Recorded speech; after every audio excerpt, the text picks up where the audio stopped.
Tonight it's Bowling Green, Kentucky, a game with 2 times the intrigue. We may be all hugs now, but we got a rivalry game on our hands as we kick off Conference USA play with a rivalry that dates back to 1915.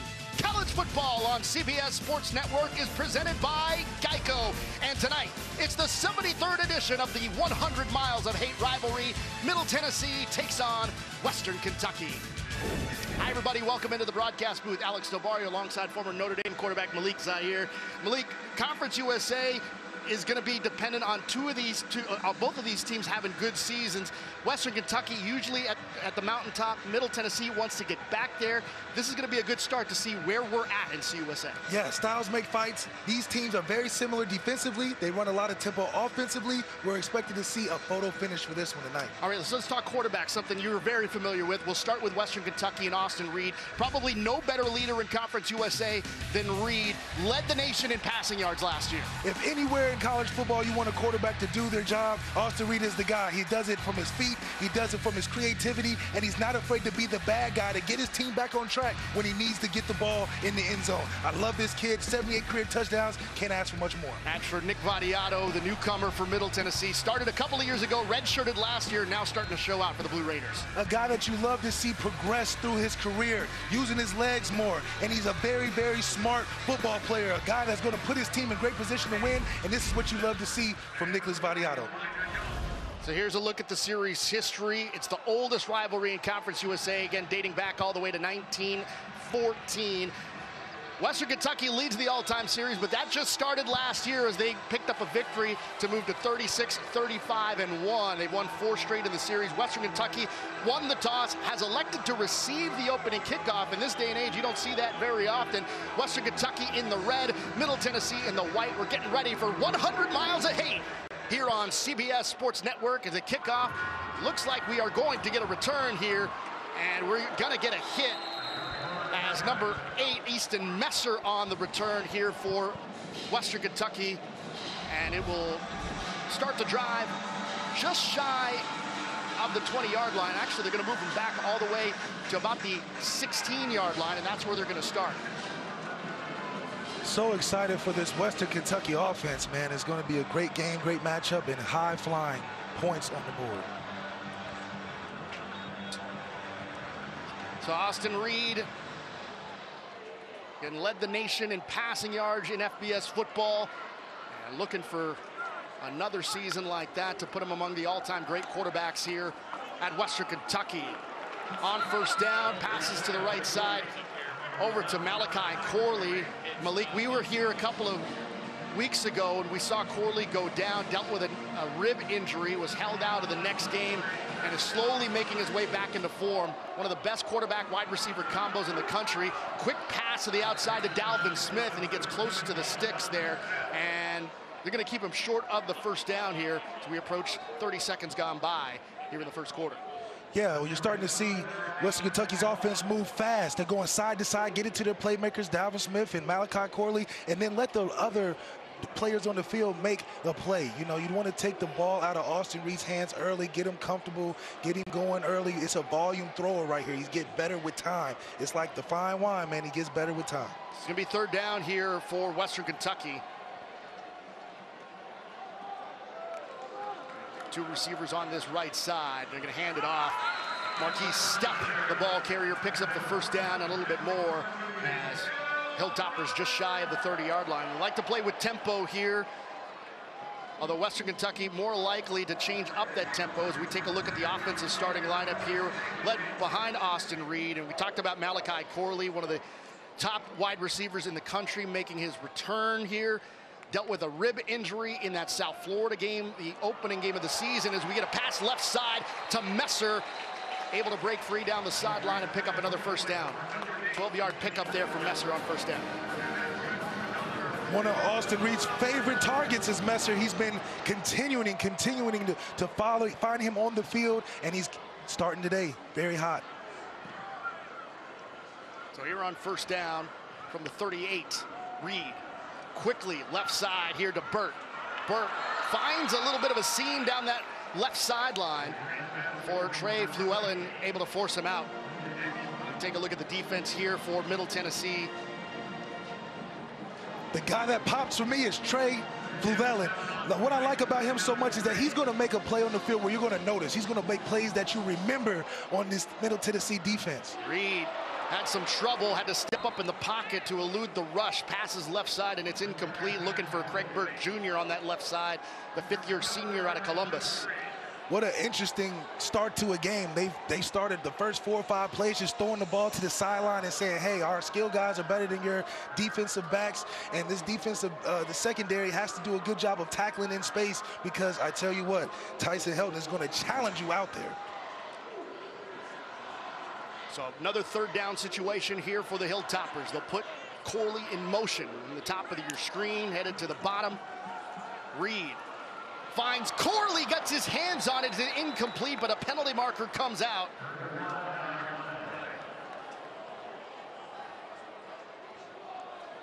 Jacoby Thomas, they're in on the coverage.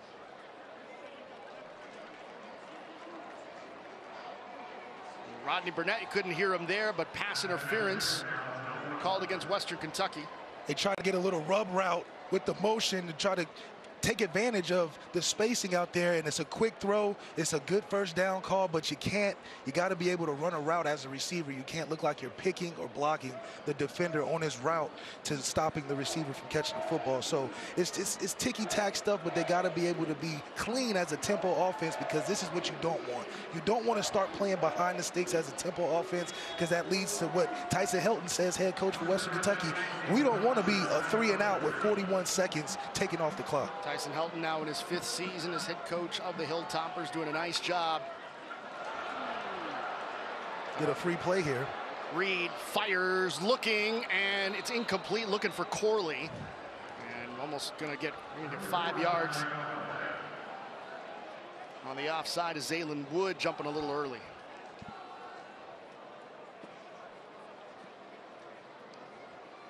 We gotta fix our mic's ref.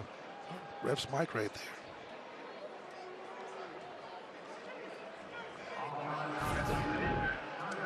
Just a little antsy.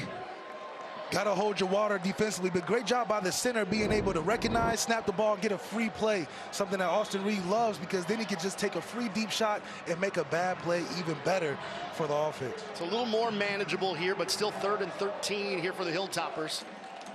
And this 100 miles of hate rivalry between Western Kentucky and Middle Tennessee. Opening drive of the football game, Western Kentucky in a 3rd and 13 from their own 35. Reed stepping up, plenty of time, and that one's deflected at the line. Dangerous throw in the vicinity there to make a play was Jonathan Butler, just missed the interception. But a ball batted at the line of scrimmage here, forces 4th down. Look at Jordan Branch using that athleticism, not giving up on the play and getting that hand in there. That's all you need. You just need to show a little hand presence to knock the ball off course, and that's how you get an offense that's high-powered off the field. Good job by Jordan Branch, still making plays, being an athlete as a D lineman. Western Kentucky struggling on 3rd downs this year. That's something Tyson Helton said they want to get better at, as Zach Dobson back deep to return this punt. He's going to fair catch it over near the 20, and that's where the Blue Raiders will have their first drive of the game, as we'll get our first look at Nicholas Vadiato. Blue Raider football when we return.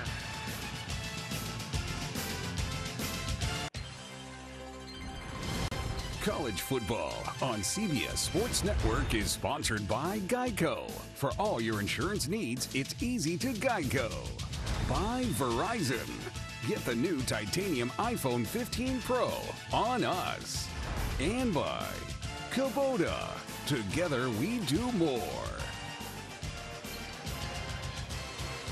No score here in the early going in our 100 Miles of Hate Conference USA opener between the Blue Raiders and Western Kentucky. You see Rick Stockstill, 18 seasons now as the head coach of Middle Tennessee, 3-time Conference Coach of the Year. Trying to get his team back into contention here in Conference USA after a couple of years removed, although a couple of bowl wins in recent seasons here for the Blue Raiders.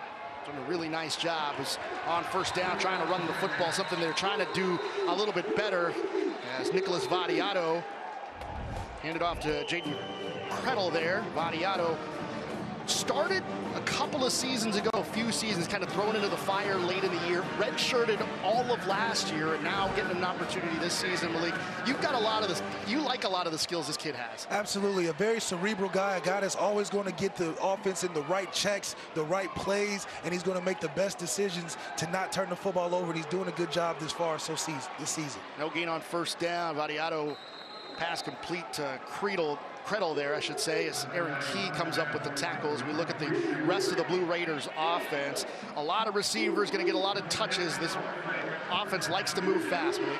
Holden Willis is a guy that is a staple to this offense, a transfer from USF, but he had his best career day last week against Colorado State, found the quarterback a lot, and also made plays run after the catch, which is very important in a game like today because Tyson Summers, this Western Kentucky defense is going to play top down. They're not going to let you have all the quick stuff. They do this a lot with the empty backfield. 5 wide receivers. Elijah Metcalf's got it, and he's got a lot of room in front of him. The Hilltoppers trying to chase him down. They're not going to get him. 72 yards for the touchdown. No penalty markers down, and just like that, pardon me, there is a penalty marker back all the way at the 25-yard line.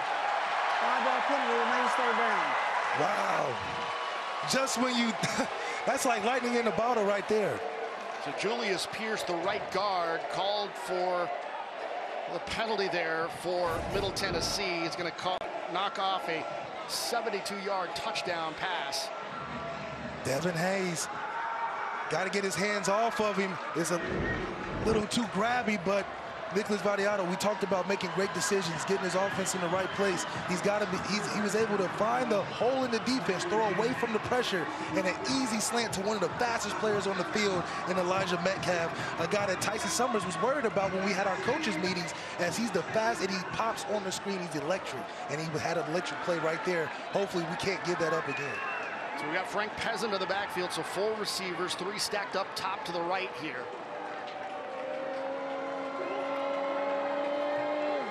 Quick pass, bad throw there from Vadiato, and it falls incomplete right into the turf, looking for Elijah Metcalf on that far side. That'll bring up 4th down. So both teams with a drive, both teams going to punt it away. Man, what a fast start to this game.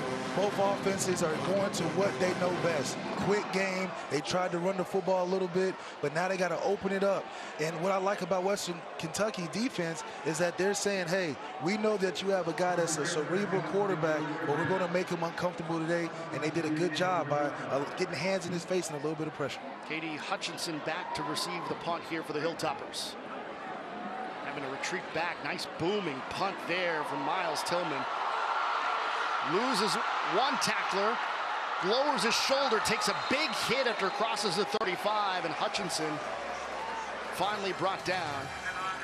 And now the Hilltoppers will get another opportunity as we step aside. No score in the 100 miles of Hayden.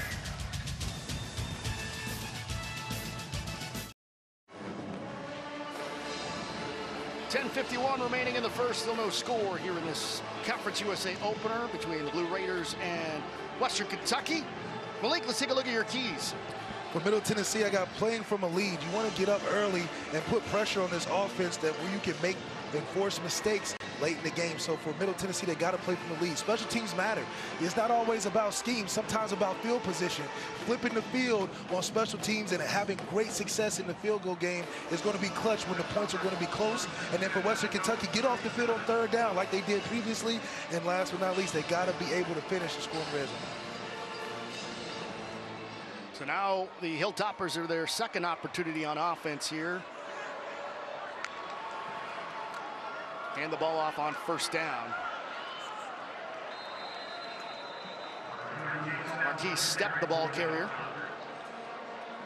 Coach Tyson Helton talked about running the ball effectively, not so much having a volume of run, but running them in spots to be able to either help the drive out or take some pressure off of Austin Reed. A 2-yard pickup here. It goes to Stepp one more time.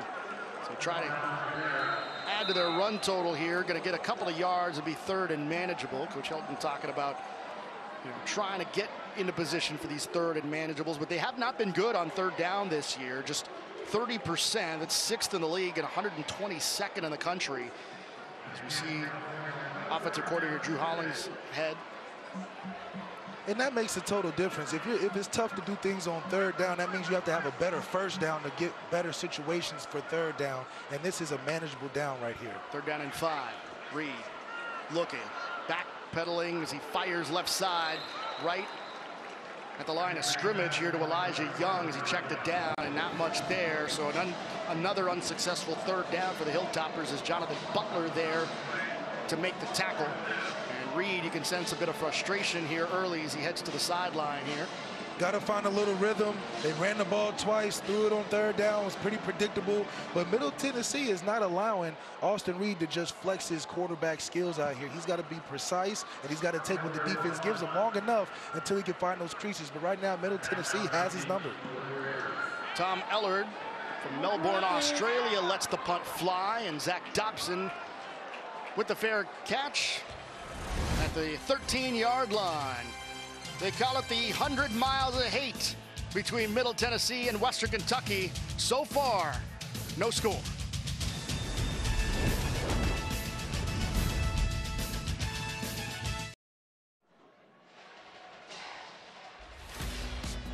Tomorrow night at 9 Eastern, we're back for another Conference USA clash. Louisiana Tech squares off against UTEP in El Paso. Watch it right here on CBS Sports Network. Opportunity for folks to check out Smoke Harris. Look what he's done in a phenomenal career. The 5th-year senior doing quite a bit. Yeah, that's what you call a do-it-all player. I mean, kick return, punt return, receiving yards. What can't he do? Maybe throw some passing yards in there, too, to add on. Back here in Bowling Green, still no score here in the 100 miles of hate. Second opportunity here for the Blue Raiders as Vadiato scrambles, fires, and that one nearly intercepted. Craig, I beg your pardon, Marshall nearly with the interception here. Virgil Marshall, the sophomore from Cocoa Beach, Florida. First read wasn't there, trying to buy time, and this is where you don't want. You don't want to force throws when you don't have to. You're too close to your own end zone to be throwing the ball in danger like this. Just live to see another down. Don't compound a mistake and throw the ball up for grabs. Holden Willis, the intended target there for Middle Tennessee. And on 2nd down, Vadiato rolls to his right. Another pass deflected. Dangerous ball there. Western Kentucky just could not get there. Bryson Washington with the tip. Western Kentucky's playing very active. It looks like they have 12 players on the field the way they have. They're everywhere. They're making Vadiato really uncomfortable, getting him out the pocket. It's not what he's used to. They got to find a staple to build a foundation on to get him going. Right now, both offenses are sputtering, but this is a big 3rd down to keep the offense on the field. You don't want to be off the field in situations like this. Note on Bryson Washington, who had that tip, making his first career start, former walk-on, 6th-year senior for Western Kentucky. Vadiato trying to escape the rush, rolling to his right, brought down just before he could get outside, and that is Jaquez Donut Evans coming up with the tackle there to force another 3 and out. Loved what the defense did. They had the ends crash, force the quarterback out of the pocket, and then spy the quarterback and then attack when he breaks out of the pocket. They did a great job getting him off the field. Vadiato has to just stay calm. It's only a 3-man rush. Stay in the pocket, work the pocket, find your man. It was versus a 2-man defense. But, hey, this is what you call game plan, and Tyson Summers does a great job of game planning. No, Vadiato wants to escape with his feet. He's getting better with it, but not this time. Punt is away. Katie Hutchinson is there, gets run into. Just shy of midfield. And now Western Kentucky will have pretty nice field position on their next possession here with 8:04 to play in the first. So far, 2 teams with high-powered offenses unable to get going. You're watching college football on CBS Sports Network, presented by Geico.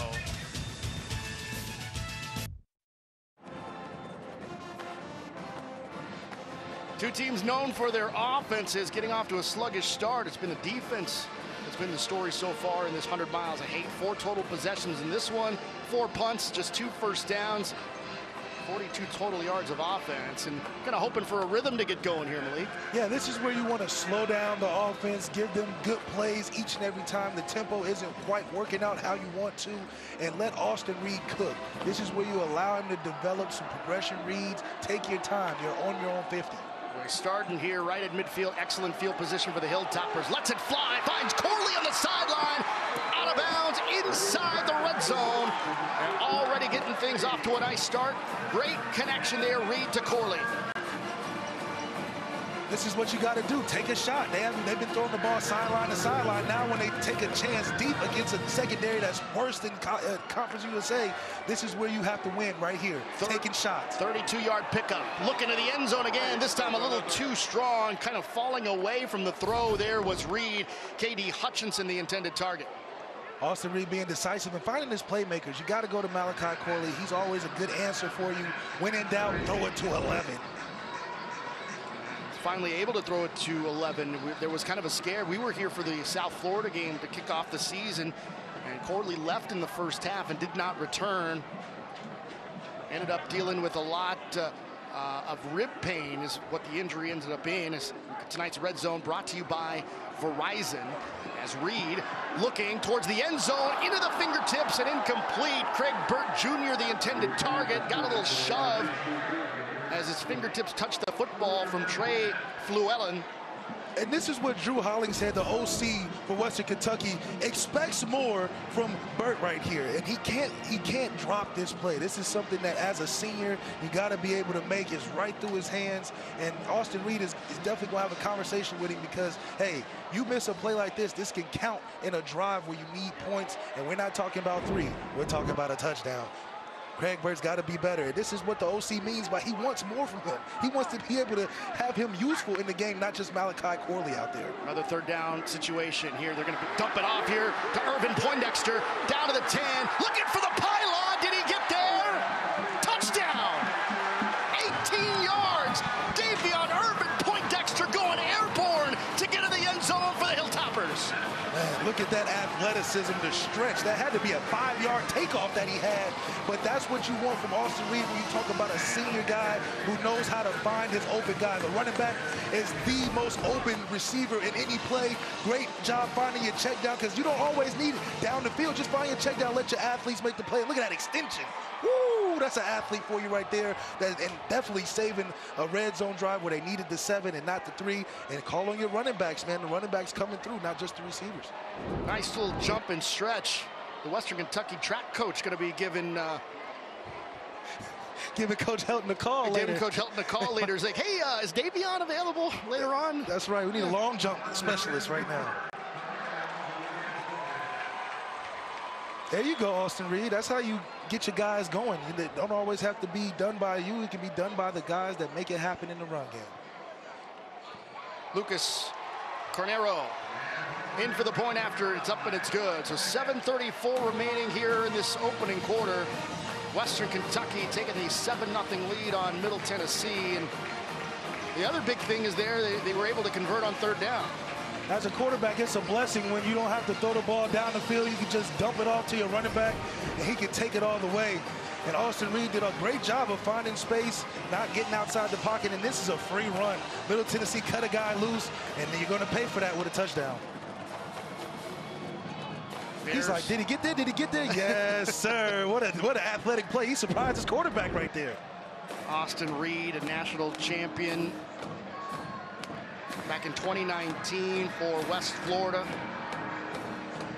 Coming over, stepping in after Bailey Zappi left for the NFL. Of course, Zappi set all those records here at Western Kentucky, and, you know, awfully big shoes to fill. But here he does, leading the country in passing last year and trying to get his Hilltoppers off to a nice start.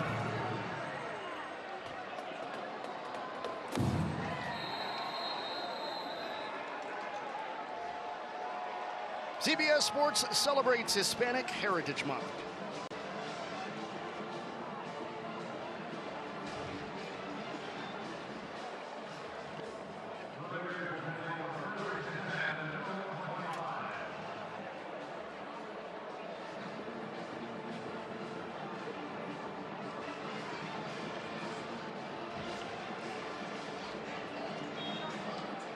So Middle Tennessee on offense here, looking to respond to Western Kentucky.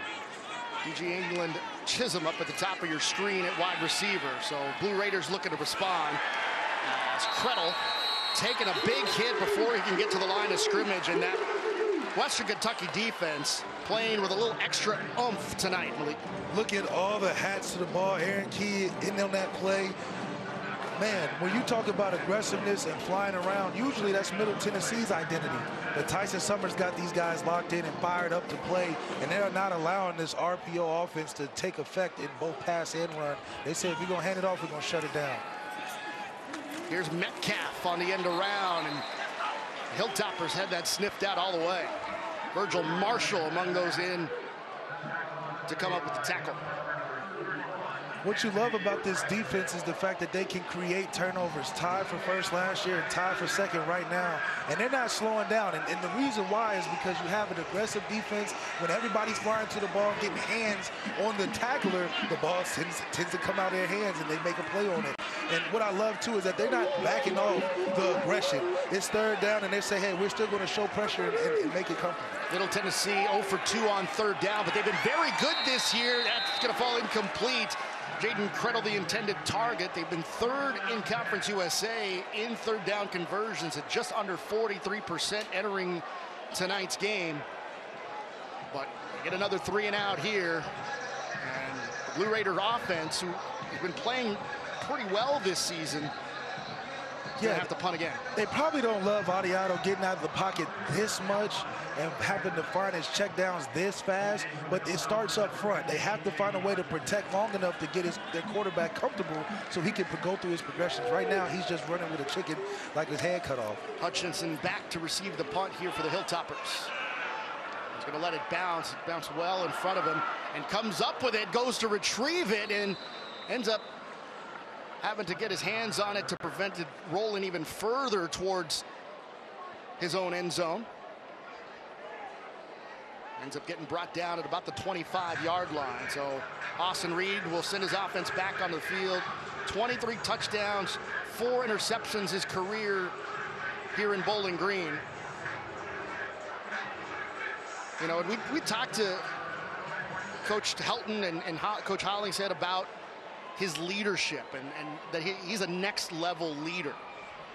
And I'll be honest, Malik, just talking to Austin Reed, you kind of see that he's as focused as a quarterback as I think I've ever seen. Oh, he's lasered in. His demeanor is great, and he's a very positive guy when he's talking about the guys around him, and that other people take an effect from that, and they're very influenced. I mean, his teammates love playing with him, and he's a constant on this offense. So when you have a constant at quarterback, you usually have some great success, no matter through adversity or not. Musa Berry with the last reception here. Another first down for the Hilltoppers. Left side, looking long, and in and out of the hands and incomplete. Looking for Berry one more time. Austin Reed's trying out all his receivers. He's saying, who wants to make a play today? Because everybody can get the smoke. Everybody can get the football. They finally get the matchup they want, a one-on-one.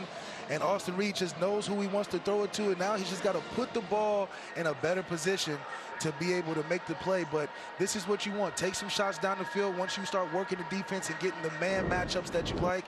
And you got to take advantage. Gut the defense when you have a chance. You see Reed kind of spreading the ball around quite a bit so far in this first quarter. Nice little screen here on the bubble, looking for Corley. Penalty marker comes out at the end of the play. Trey Fluellen forcing him out of bounds, but a penalty marker comes out also over near the line of scrimmage as well. Holding, offense number 6. 10-yard penalty from the spot of the foul. Remains second down. It's on the wide receiver, Jimmy Holiday, the Tennessee transfer. They get the matchup they want, throwing the football outside. They don't want to deal with the box. And I'm just can't grab him around the shoulders, a little bit too handsy. But hey, when you're playing aggressive, things like that happen. But you got to be more conscientious about how you're blocking, because if you don't have to do much when you got a guy like Malachi Corley who can take it the distance. You just need to get a little bit of the defender so he can get by.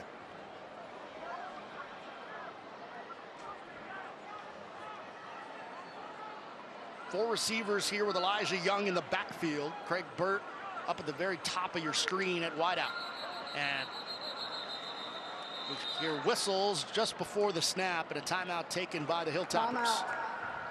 Western Kentucky, their first. 5:17 remaining here in the first. 30-second break. Western Kentucky leads the Blue Raiders.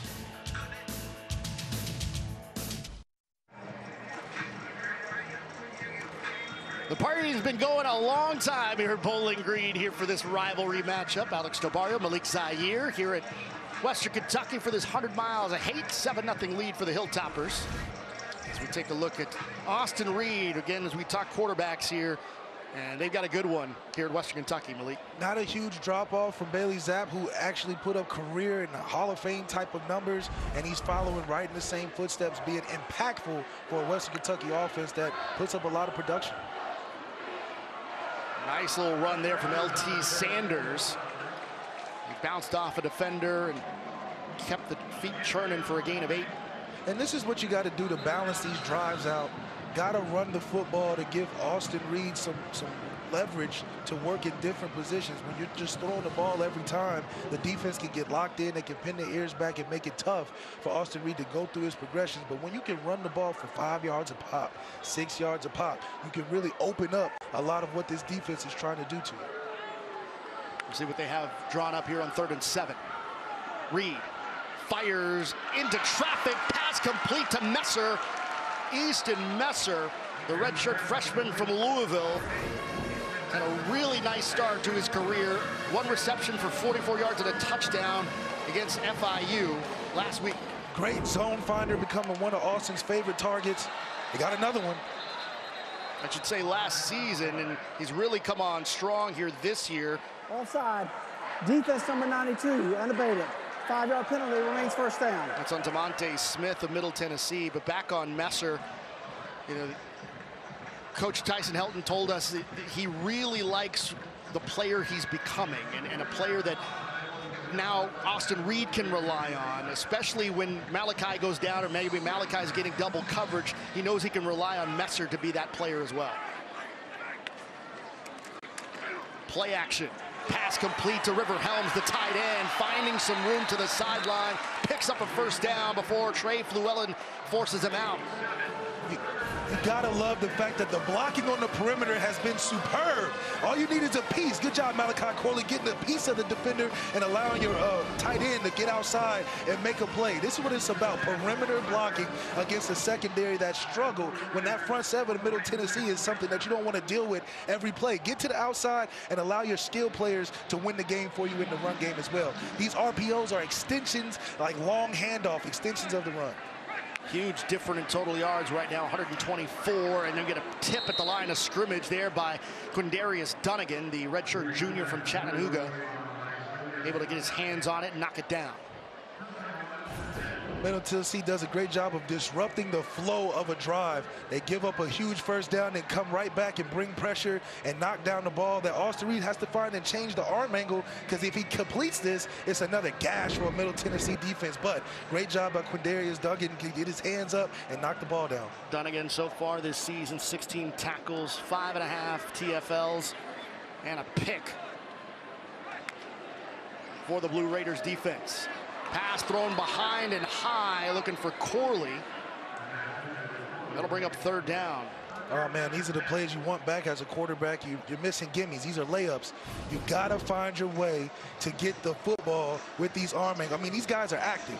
And for you, and for Austin Reed, he's got to stay a little calmer in the pocket. He's a little too antsy with his feet, moving around a little bit too much, but that's because that Middle Tennessee defense, that front seven is causing some havoc. So if Austin Reed just settle his feet a little bit more, he can find completions on these easy dump-offs that can be great plays for West Kentucky offense. Irvin Poindexter is in the backfield here on 3rd and 10 for the Hilltoppers. Reed firing quickly, looking for Corley, and it's incomplete. Well, this is the recipe that you're looking for. Pressure, pressure, pressure, pressure. Yeah, you may give up some plays, but look at all the hats to the football. Austin Reed is not settling like he should. And, hey, even the ref's playing a little defense. So you're getting a little frustrated from your quarterback because he knows that the plays are open if he can just find a lane. Find a lane, Austin Reed. That's why you're so good. He's being creative, but you got to find a lane to throw the football and not to the ref. Lucas Carnero in to kick a long one here. It'll be a 45-yarder. He's got the leg for it. The kick is up. And it's just inside the left upright, and it is good. Carnero now 4 for 4 on the season on field goals longer than 40 yards. His longest this season was 43 against Ohio State as we take another look at it. Right through the uprights. Hey, when you trust your kicker from this far out, he can do a really good job and play crucial and put you up 2 scores. It's a 2-score game now. And when you have a guy that can kick it and boot it that far, man, what pressure it takes off Austin Reed from feeling like he has to score touchdowns every drive. So he's perfect on the season, 6 for 6 for Carnero. And again, 4 for 4 from longer than 40 yards. And that's a new season and career long for Carnero. And he's only a freshman. Hey, how about that? Confidence as a young guy. So 10-0 lead here for Western Kentucky's close to the end of the first quarter. DJ England Chisholm back to receive the kick, and he's going to decide to fair catch it. So we got the 100 Miles of Hate rivalry here. So Malik, let's take a look at some of your best college football rivalry names. Oh, Walk us through your list. 100 Miles of Hate. How much more hate can you have in 100 miles? And that's a great name. You got Deeper Than Hate with Appalachian State and Georgia Southern, and then you got modern day hate. So it varies degrees of hate. And then you got, of course, the world's largest cocktail party. I was a part of that, and let me tell you, I didn't even know the game was going on because there was so much action outside the stadium. I'll tell you what, Master Yoda is going to think that you're straying to the dark side with all the hate on your list right there. As we get a run on first down from Pank Peasant. Not a lot of hugs and kisses in these rivalry games. You definitely got it. You're fueled by something, and these two teams are fueled by 100 miles of hate. And we can see it from the intensity on both sides, especially defensively. 5-yard pickup from Peasant. Middle Tennessee just trying to find something on offense. All 3 and outs so far in their first 3 possessions. Only had 9 yards on their first 3 possessions combined. As you get a pass complete here to DJ England Chisholm. All it takes is a little bit of flow, get you your first down. You start opening up things. Things become more apparent from the press box for the Middle Tennessee State coaches. Playing with tempo after the 8-yard pickup for their first down. Vadiato rolling to his right, lofts one up, and just throws it out of play. It'll be second down. Penalty marker is out over near the Western Kentucky sideline. Personal foul, roughing the passer, defense number 3. 15-yard penalty, automatic first down. Jaquez Evans getting called for roughing the passer. You know, it's real interesting when the quarterback gets out of the pocket, it becomes really, really attractive to want to hit him, especially if he's a scrambler, a guy that likes to create time. Any chance you get when you get outside the pocket, you want to hit him. So here's Vadiato letting it fly, and there's the little shove from Donut Evans. That's that hate week right there. So after the penalty, pass left. Oh! That's a Goldberg-esque spear from Upton Stout to Elijah Metcalf immediately after making the reception, a 2-yard loss.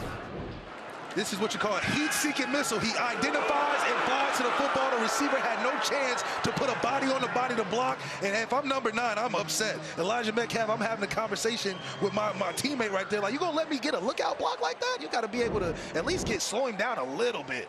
Upton Stout, what a tackle there. Penalty markers coming out. Looks like we're gonna have movement at the line of scrimmage. False start. Offense number 74. 5-yard penalty, remains second down. Penalties on the senior Ethan Ellis, the left guard. Defensive coordinator Tyson Summers has his defense ready to play tonight.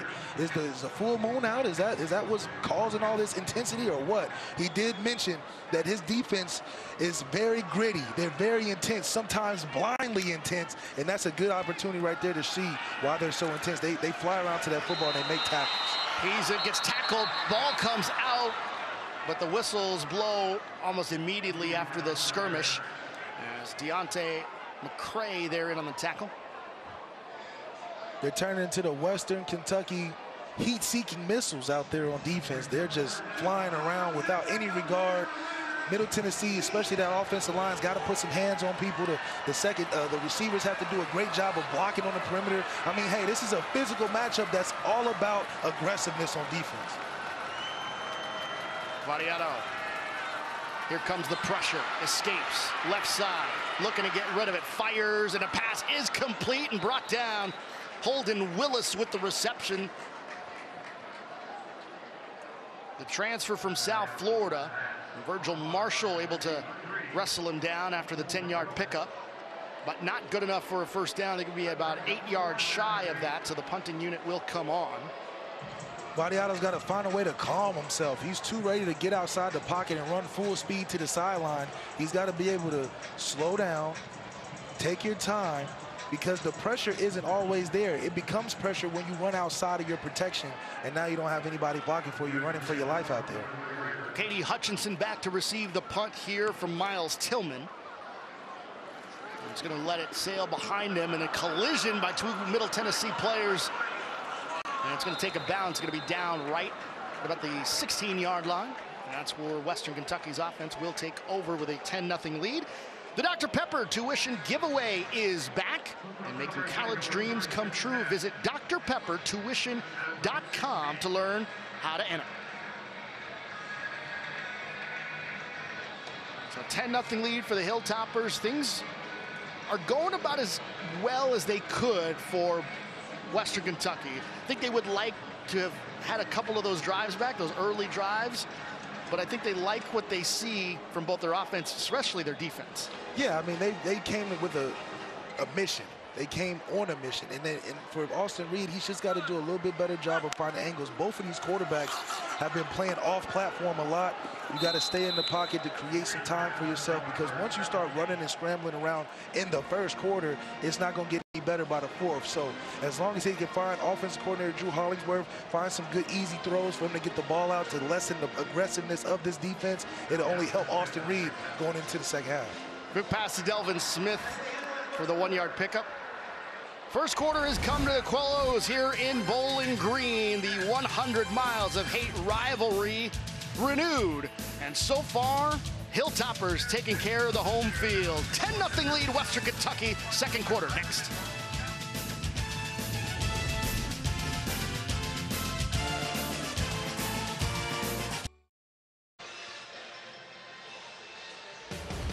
Checking out Austin Reed coming into the game. You know he's got a lot of aggressive pressure, but when you can step up in the pocket, he can make plays like this. Step up, throw it deep, or hitch, find your check down. And when he has been able to hitch up in the pocket, he's been able to find his guys and make plays. And hey, everybody likes easy touchdowns, and that's what Austin Reed has to keep continuing to find. Easy completions, because once they do that and you get away from the pressure, you get a lot of success running down the field. We talked about getting everybody involved. 8 different receivers catching balls so far.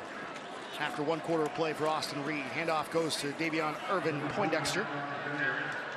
Jonathan Butler there to make the tackle. Butler coming back, his first game since the season opener against Alabama. As you take a look at the numbers through 1.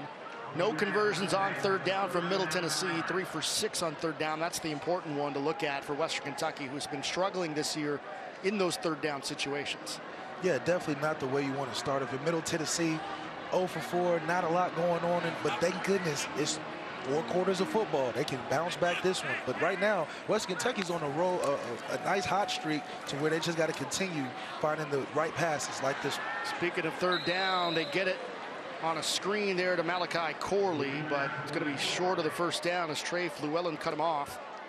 Forced him out of bounds, and now the Hilltoppers will have to punt. And we'll have pretty good field position here for Middle Tennessee, as they are struggling to find some offense. To me, that's too safe of a call if I'm Western Kentucky. You got Middle Tennessee's on their heels, and the best part about it is their secondary isn't the greatest. Matter of fact, their secondary is one of the worst in Conference USA. So if anything, taking shots like you did earlier to find Malachi Corley down the field is what I would go back to. Don't worry about the pressure, because Austin Reed has been able to find ways to get out of it and not be able to get tackled. Jack Thompson on the return, trying to slip free from one of the tacklers. and gets just shy of the 45. Let's take a look at Middle Tennessee head coach Rick Stockstill. Get 18 seasons at Middle Tennessee, 6th most by active coaches in FBS at the same school. And you take a look, a Hawaii Bowl win, back-to-back bowl wins, first time in school history. We talked about their recent success, even though they haven't been at the top of Conference USA.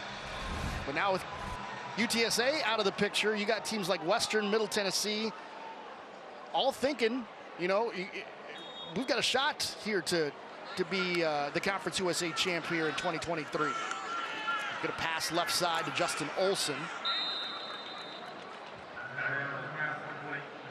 Coach Stockstill is a very veteran in his approach to coaching, an old school style of coach, somebody you love to play for when you like the grittiness of the game. And this is what this team has to do. They have to get gritty and find a way, especially offensively, to create momentum to help your defense out. Jaden Criddle. Oh, another big hit on that far side. Penalty markers come out. Zach Dobson with the reception, and Stout once again delivers another big hit after a 4-yard pickup. Stout delivering the boom like he wants to play a little bit of linebacker. Great form tackling, by the way, on both of those huge collisions. Ineligible player downfield. Offense, number 74. 5-yard penalty, remains second down. It's on the left guard, Ethan Ellis. RPO action. And just unloads on the offender right here. Look at that. Nice ball placement. Nice shoulder. I mean, this is a textbook tackle. This is what we call drill work. When teams do the tackling dummies early on throughout the year and they tell you how to form tackle, that's exactly what it looks like. Good job by Upton. On 2nd and 11, Vadiato, the ball carrier.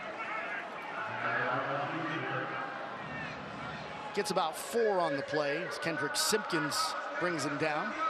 It'll be a shame not to get a first down right here with good field position. You're in the middle of the field. You got to go to one of your best plays. Try something down the field. Give your quarterback Vadiato a chance to make a play to his receivers outside and not just have him run around.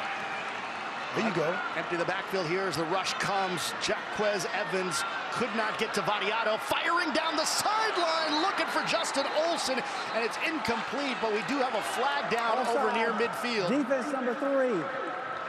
5-yard penalty, remains third down. Foul's going to be against Donut Evans. That could have been a play to change the game right there. You get the quick false start. Now it's just taking a shot. Take a shot deep. They had an opportunity.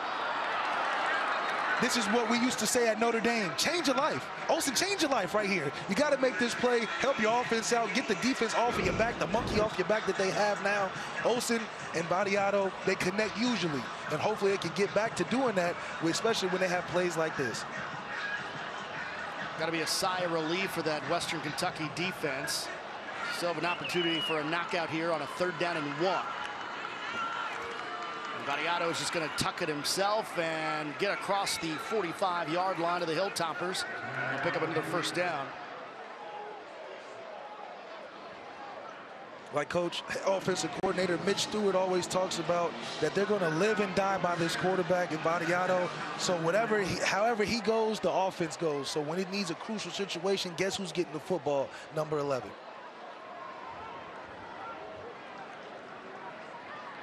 The first 3rd down conversion of the game, by the way, for Middle Tennessee. Had been 0 for 5 before that one. So first down from the 44. Vadiato firing right side through traffic. Pass complete. Elijah Metcalf keeps it going down the sideline, gets inside the 5, and the Blue Raiders are in business. Great job by Vadiato, taking his first shot down the field, and what a hole shot that was. That's a textbook hole shot, and that's when you get it right over the corner, but right before the safety can get there. That's a dime, if anything, I've ever seen. 40-yard pickup, handoff to Criddle as he gets towards the goal line. Gets to about the 2. The way that Middle Tennessee can line up as quick as they can, Tyson Summers said they line up within a 10, 12 seconds time span that gets defenses on their toes, because they got to be able to line up as soon as possible. This is where tempo matters. So we got a 2nd and goal here from the 2.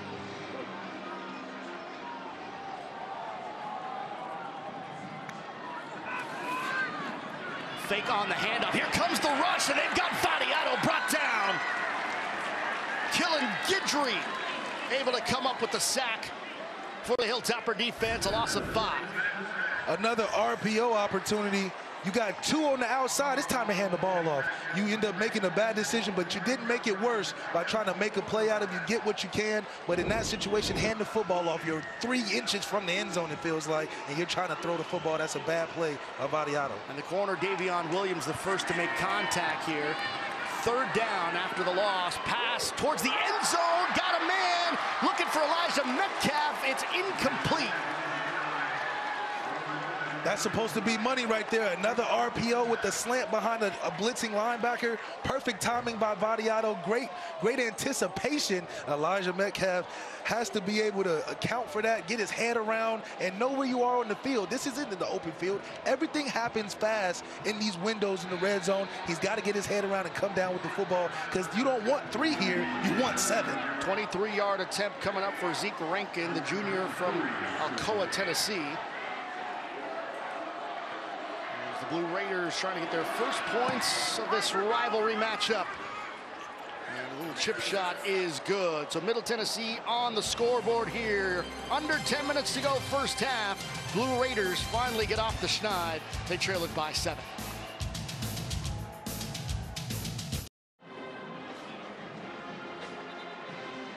Back here on the Hilltop, Western Kentucky on top of Middle Tennessee 10-3 here in this 100 miles of hate rivalry. Just under 10 minutes to go until halftime. Middle Tennessee getting on the scoreboard here. 5-play, 50-yard drive.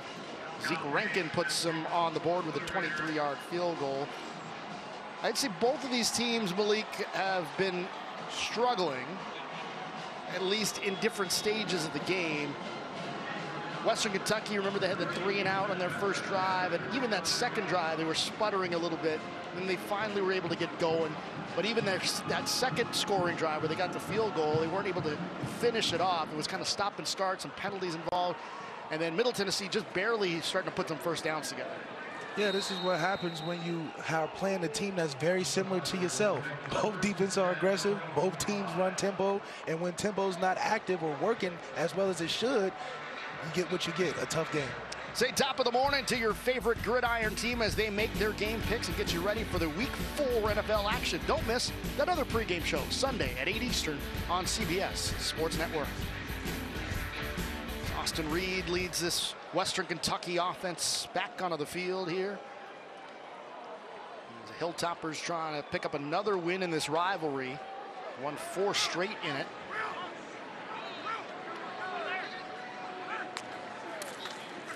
Just a little quick pitch here to Elijah Young. Bounces off one defender before getting out of bounds.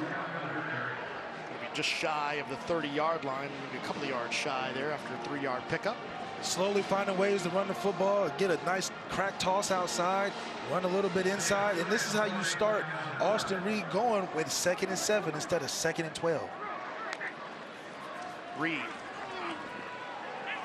rolls, fires past, complete to Corley. Loses one defender, drops his shoulder as he crosses the 45 and gets to about the 42-yard line. 19-yard pickup from Malachi Corley. And this is why Austin Reed loves to find his favorite target in Malachi Corley, because it's not the routes and catch per se. It's the run after contact. He's going to take something 10 and get you 20, maybe 30, maybe a touchdown. And you know, if anything, when they start connecting, it's going to be a problem for this Middle Tennessee State defense. Jacoby Thomas currently down on the turf right now for Middle Tennessee. They'll take a look at him, so we'll step aside. Well, he gets looked at by the athletic trainers. 10-3 lead for Western Kentucky.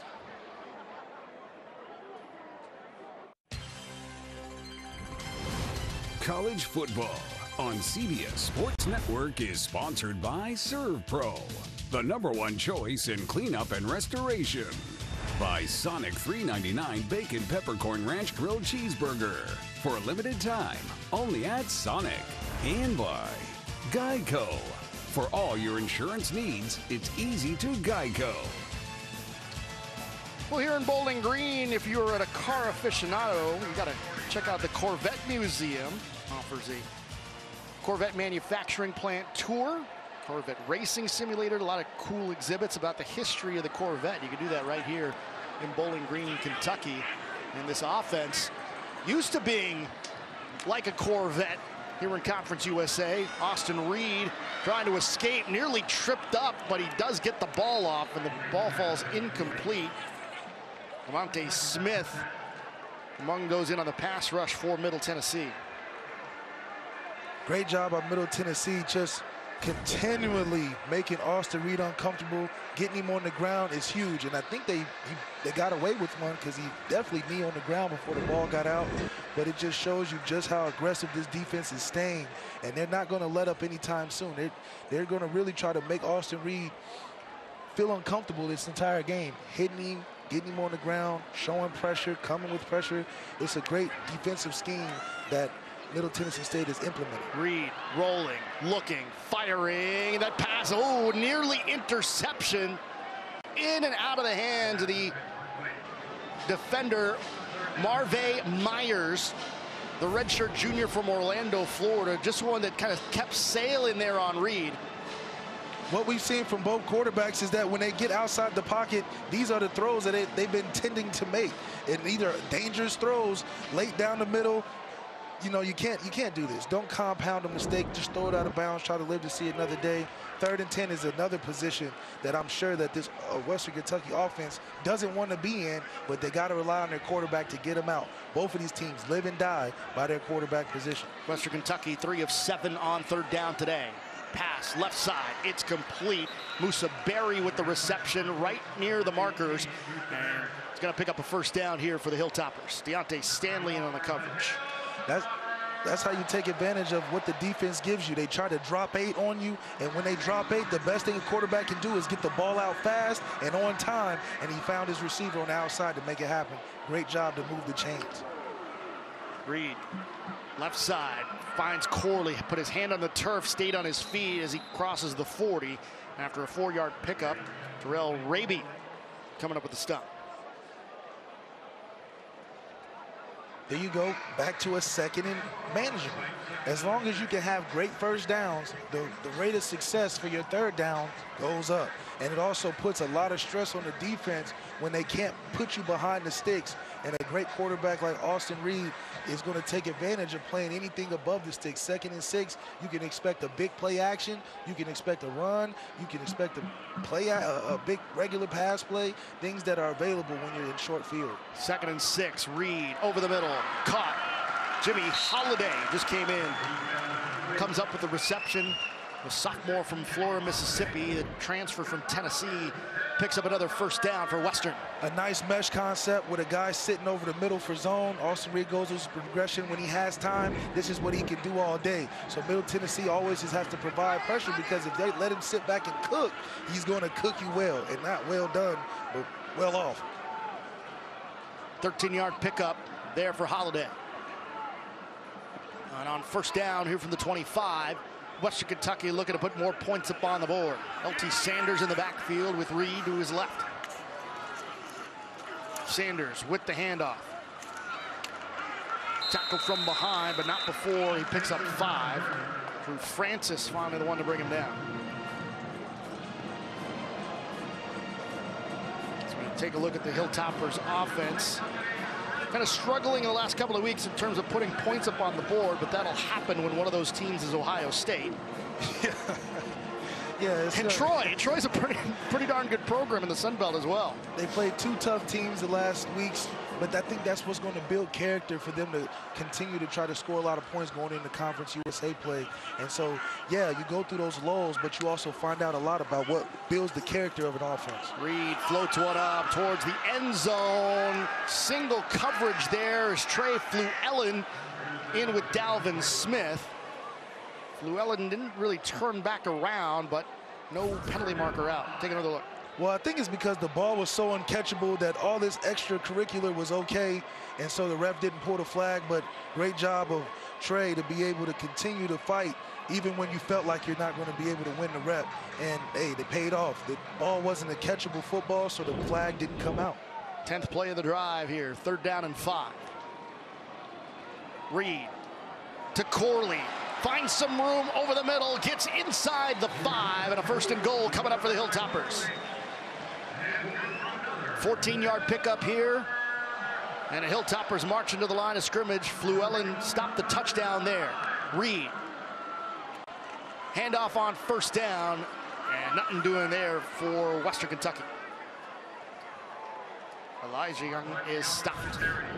They try to hurry. Oh, this is the pass play going back. A nice pick play, slant from the outside from your best player. He's going to win most of his one-on-ones, and that's what you got to do in the red zone. Go to your best players. Don't make it difficult. Malachi Corley is the most dangerous player on the field, so any chance he gets in a one-on-one situation, expect the football to fly his way. And you can see this coming, but a timeout taken by head coach Tyson Helton and the Hilltoppers. They want to talk it over before this 2nd and 8 play. Western Kentucky marching on the doorstep, looking for more here in this 100 miles of hate.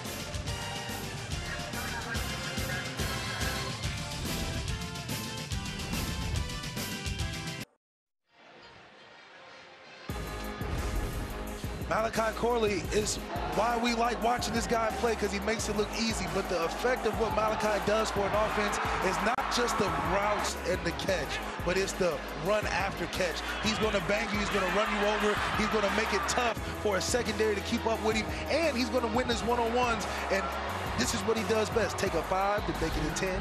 Take a 5, make it a 20, and even score a touchdown. And that's why he's the biggest X factor in the FBS. And we love seeing it. And that's why Austin Reed has no problem defining his safety blanket. And that's a big safety blanket at 5'11", 210. That's a tank right there in Malachi Corley. 7 receptions for 78 yards. He's got 7 receptions today. His next one will put him tied for 2nd all-time at Western Kentucky with Lucky Jackson, who played here from 2016 to 2019. 2nd down and goal, looking towards the end zone, looking for Corley, trying to get into that 2nd spot all time. It sails over his head and incomplete, and it'll bring up 3rd down. They came out playing straight man. They brought pressure, and this is a good job by Middle Tennessee, making the quarterback, Austin Reed, throw off his back foot, and a simple routine play that will result in the touchdown in most cases. With this connection, gets thrown off with the timing because that pressure is mounting on Austin Reed, and he's throwing off his back foot. This isn't basketball like Steph Curry, where you can just take these crazy threes. You got to stand up in the pocket, stand on your 2 feet, and make the throw. Corley's out for this 3rd down play. 3rd down and 8. Reed looking towards the end zone, fires, got him! Easton Messer's got it for the touchdown. Austin Reed threads the needle. Big time play. Jacoby Thomason on the coverage. It's an 8-yard touchdown, and Western Kentucky adds their 2nd score in the end zone. This is why Austin Reed is one of the best quarterbacks in the country. We just said he was thrown off his back foot. This time, the next play, he plants his back foot and delivers a great football on time for a touchdown to one of his new favorite targets. And this is why we're talking about Austin Reed as a top quarterback in the country, because he makes the adjustments necessary. The play before, he didn't like the corner route because he threw off his back foot. This time, he stands in the pocket, takes a shot, and delivers a perfect football for a 7-point score. And that's what you want to see. 3rd touchdown this season for Easton Messer. What a job Austin Reed has been doing, spreading the ball around. Western Kentucky up by 14.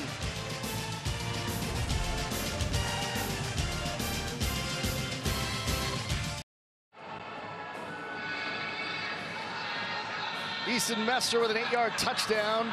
Finished on a 13-play, 75-yard drive, and Easton Messer quickly becoming a favorite target of Austin Reed, his 3rd touchdown of the year, and able to really hang on to it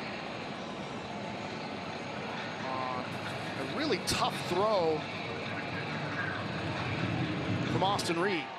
Middle Tennessee hoping for some offense here as we come near the end of the quarter with 5:17 remaining. Let's go back to the touchdown here, Malik.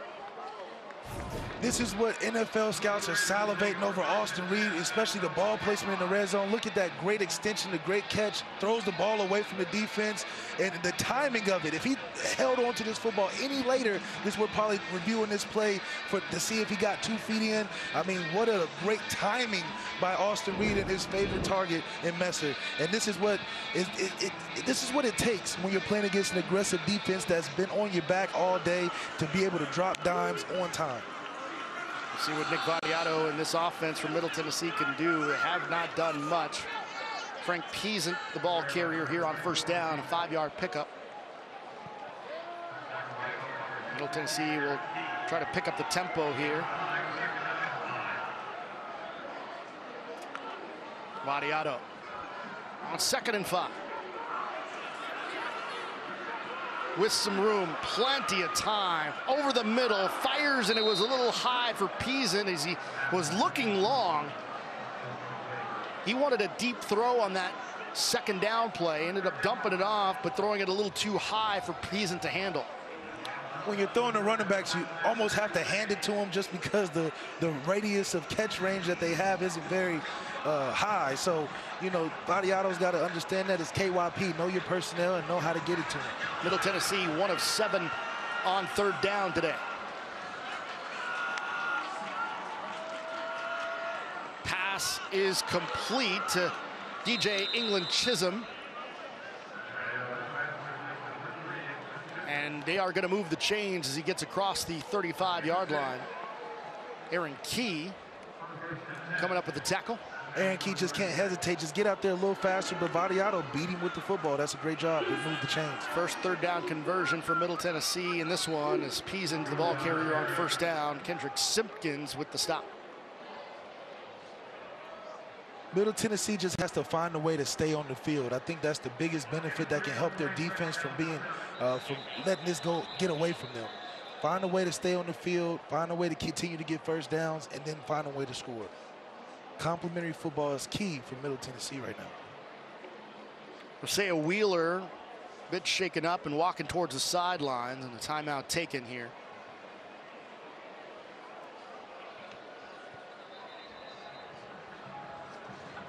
And coming up on the Verizon halftime report, preview of the SEC on CBS game of the week, which is top-ranked Georgia taking on Auburn, and also number 22 Florida taking on Kentucky. Feature on Auburn's Elijah McAllister's work in the community as well. That's all coming your way on the Verizon Wireless halftime report. 17-3 our score, 2nd down and 7 as we approach 4 minutes to go. And a pitch here to Peasant. And crosses the 40. It's to about the 42, 43-yard line. 4-yard pickup there on 2nd down.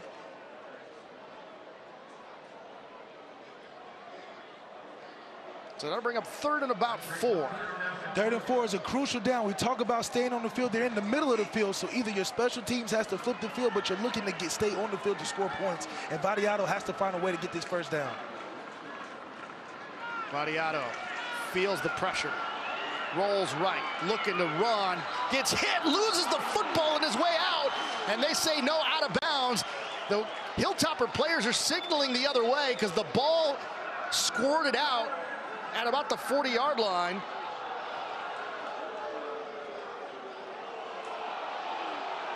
Oh, he's got to do a better job of protecting the football when you're running out of bounds. You can't get too loose with it because the defense is still chasing you. Gets out of the pocket, trying to find an answer. This is where you got to tuck the ball, just get out of bounds. He looked like he was trying to throw it away or something, but this is bad ball carriage by the quarterback. And that push actually got the ball out of his hands. Wow. He is not out of bounds when that ball comes out. Wow, they got away with one right there. Taking a hit here just after the punt from K.D. Hutchinson. So not much on the return there for Western Kentucky, and the Hilltoppers will take the field here with 3:14 remaining in the half. All right, well, we were talking about your favorite rivalry names, Malik. Let's take a look. Take a look at mine here, Malik. Let's see what you got. 100 miles of hate here. I was thinking lists that, you know, I wanted to make a list that didn't include this one because the name is pretty good. Okay. So I had to start with Texas, Oklahoma here. Oh, yeah. Red River rivalry. It's undergone several names, but Red River rivalry, I think that's a good one. This one's my favorite, Farmageddon. That was a fairly new name for the Kansas State-Iowa State rivalry. And then I think we both love Soul Bowl. The Alcorn Soul State, Bowl, Jackson State. that's right. And then the Revivalry. Not the rivalry, the Revivalry with Baylor and TCU as Marquise Stepp gets the carry. They're on first down.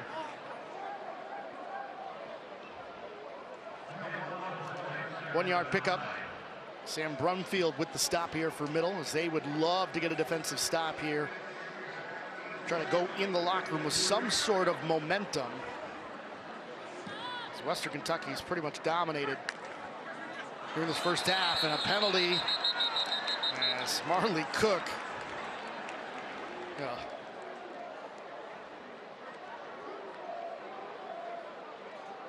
Offside. Defense number 57, unabated. 5-yard penalty, remains second down. The ref was absolutely right. Said unabated. I mean, he just ran across like it was a drill work or he was in practice or something. He's got to be able to do a better job of jumping off sides. Here are the possessions here in the first half for Western Kentucky. A couple of touchdowns and field goals. They've punted 3 times.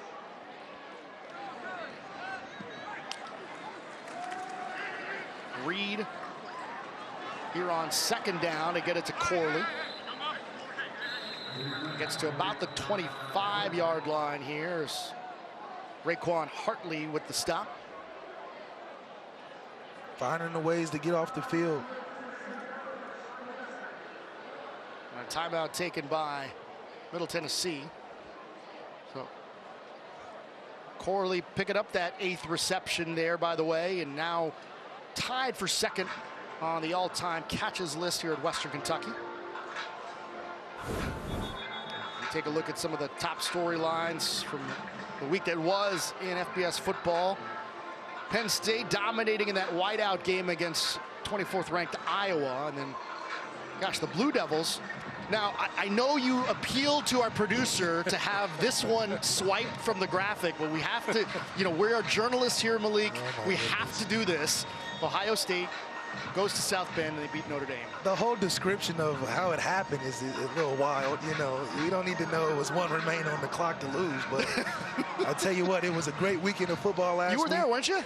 Yeah, I was there, but I wanted us to win. I was trying to rush the field, and unfortunately that didn't happen for us. Handoff here to Marquise Stepp as they need just 1 yard. He's going to get more than that. Another first down here for Western Kentucky.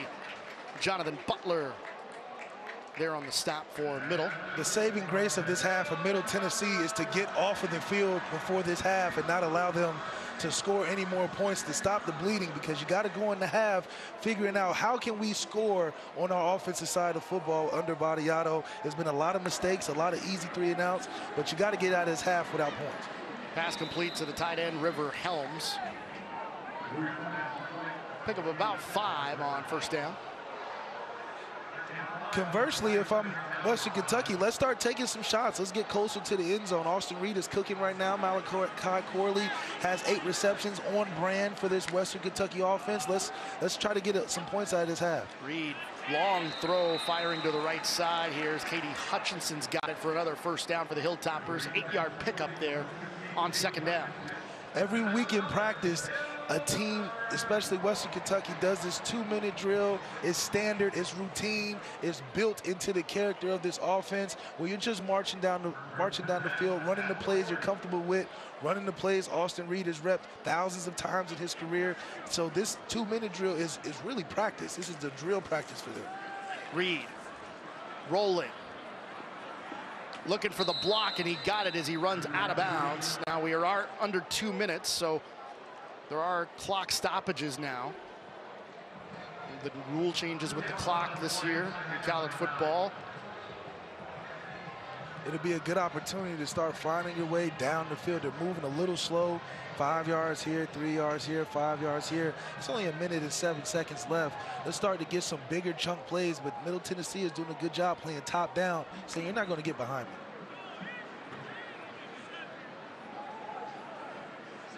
1 yard pickup on first down. It'll be 2nd and 9 here for the Hills Toppers. 1:07 to play in the half. Reed looking long down the left sideline. It's going to bounce off of the shoulder pads of D.R.A. McDonald. He was looking for Craig Bird Jr. down that left side. It would be nice for Craig Bird Jr. to try to challenge and try to get the football high pointed in the air. You got a little bit handsy on the defense, but you know, better effort from Craig Bird Jr. If I'm the quarterback, I'm like, hey, try to make a play for me, make me look good, do something. So 3rd down and 9. Western Kentucky 7 out of 11 on 3rd downs today. Reed. Plenty of time, fires left side. There's nobody home there.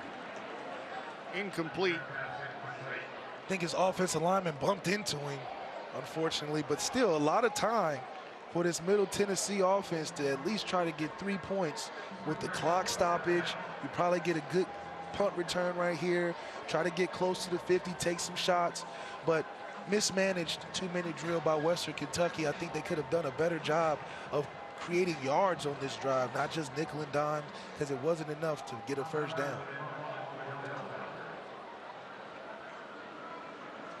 Middle Tennessee still has a couple of timeouts left. Tom Ellard with the punt. Caught by Dobson for the fair catch. You got you some miscues by Middle Tennessee. They probably have around 3 or 4 false starts. You got a holding penalty here. You got a fumble on the other side. You got a drop pass. Just what you don't want if you're head coach of the Middle Tennessee State team and Rick Stockstill. You want to be able to clean up the mistakes, because if you clean up the mistakes here, you can be able to see the bigger picture in this, that you are in this game, but a couple miscues, a couple penalties change, you might have some points on the board where it's a closer game than 3-17. They got 49 seconds to go and 2 timeouts remaining. As Vadiato dumps it off left side, and it's complete to Krettel. It's out of bounds here as you take a look at their possessions. Looks like they've been playing a little bit of soccer, a bunch of punts and a field goal. That's not what you really are. You don't want to evaluate that going into half thinking that's how you're going to win the game. Find ways, especially when you're on your side of the field the whole time. It doesn't make it easy. So explosive plays has to be talked about going into the half. Pass over the middle is caught. Kalani Norris, the Georgia Tech transfer. Ball gets loose into the hands of Western Kentucky. And coming up with it here is Bryson Washington. It is Hilltopper football with 32 seconds remaining in the half. Add this to the total miscues. We have to add this to the highlight package of miscues that they've had. But man, when you're talking about not giving up on a play, when everybody's rallying to the football, it's never over until the fat lady sings. And this is a great job by this defense of corralling the football, being aggressive, always looking to punch the ball out. They're really taking a book out of Middle Tennessee's playbook of being aggressive and punching it out. This is why this defense is tied for 2nd in the country. With turnovers, and this is a perfect display of why. Anthony Brackenridge with a nice job of wrestling Norris to the ground, and in the process of the wrestle, the ball snuck out. So a nice job from Western Kentucky. That's another one of what defensive coordinator Tyson Summers calls a knockout. 3 and outs, forcing teams into a field goal situation, and of course takeaways all count in the knockout category. They now have 5 knockouts. They need 9 to win the football game, according to his metrics. Pass complete to Jimmy Holiday. And with 23 seconds to go, Western Kentucky looking to put some points up on the board. 9-yard pickup there on first down. We talked about before the drive that Middle Tennessee State, the best thing they can do is get off of this half without giving up points. Right now, their offense put them in a tough position, so where they have to back themselves in the corner. Right now, they're averaging a lot of plays in this half, and hopefully it doesn't affect them going into the second half when you start to wear down. Reed looking towards the end zone. Back shoulder throw to Jimmy Holiday. Touchdown. Boy, Both of these touchdown passes here in this quarter have been thread-the-needle passes. Austin Reed looking like a star. Austin Reed is playing at an elite level. Elite. This is how you throw the ball away from the defense. Again, perfect timing, plants his back foot in the ground and lets the ball rip. This is how you play quarterback at a high level. Just throw it away from the defense. Tony toe tap, getting into the end zone. Holiday did a great job of creating separation, and this is the secondary that has been haunting this Middle Tennessee defense and being one of the worst in the Conference USA, and hey, you see why. I mean, Austin Reed is picking them apart. They are going to take a look at this here. You could kind of tell from the replay a little bit that the ball would have been above the pylon as he was coming out of bounds. Take one more look at this here, Malik. We know it's a catch, but I think it's because he made contact with the pylon is why they considered it a touchdown, but the ball has to make contact, and he was still trying to catch it, in my opinion, going down. So are they deciding on the catch, or are they deciding if it's a touchdown or not? But either way, I mean, Austin Reed, perfect ball placement. Holiday had to try to make the best out of it, and we'll see what happens. But I think they're challenging the catch and possibly the touchdown. Well, scoring play going to be reviewed no matter what.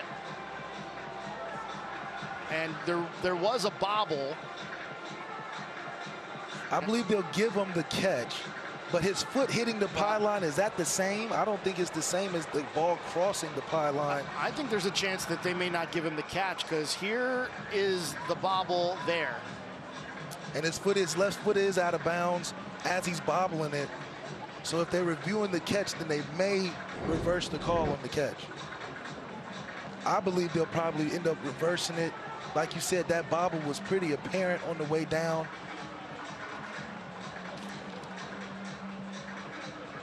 Ross did a great job of continuing the fight. He may have given up the pass play, but he continued to fight to try to get the ball jarred loose. He did that. It's a tough call, but hey, this Western Kentucky offense is cooking. Yeah, Teldrick Ross in on the coverage there. After review, the receiver's out of bounds at the half-yard line. It'll be first down at that spot. Okay, so neither of what we thought happened. They gave him the catch. They give him the catch at the half-yard line, and that's where it'll be first down and goal. So if we're taking the ref's perspective, we're giving him the catch, and his left foot does touch out of bounds. Instead of the ball crossing or touching the pylon, they didn't give him the touchdown. Now what I guess I will say is perhaps they gave him the catch in a football move since he kind of turned, right? So maybe the bobble didn't count at that particular point. Right. It's something that need a longer discussion with an official about what a catch is, but nevertheless, half-yard line. First and goal here for the Hilltoppers, and they're just going to go Tom Brady style. Austin Reed on the sneak into the end zone for the touchdown. The nice tush push that's been made famous by Eagles quarterback Jalen Hurts.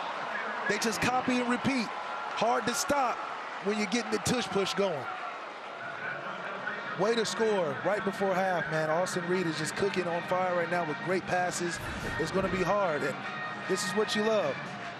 Tough running by the quarterback. Put the team on your back. You live and die by the quarterback. Austin Reed is putting the team on his back right now and having his way with this Middle Tennessee defense. Bit of a late signal from the officials.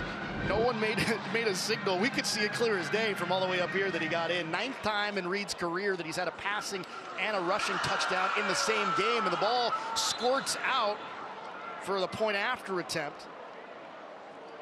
And Carnero goes down holding on to the football, so it'll end up being no good on the try. So a 23-3 advantage here for Western Kentucky with 9 seconds remaining in the half. Can't talk enough about the professionalism. Austin Reed has carried himself, started a little slow, and continually got better as the half progressed. That's what you want from an elite quarterback.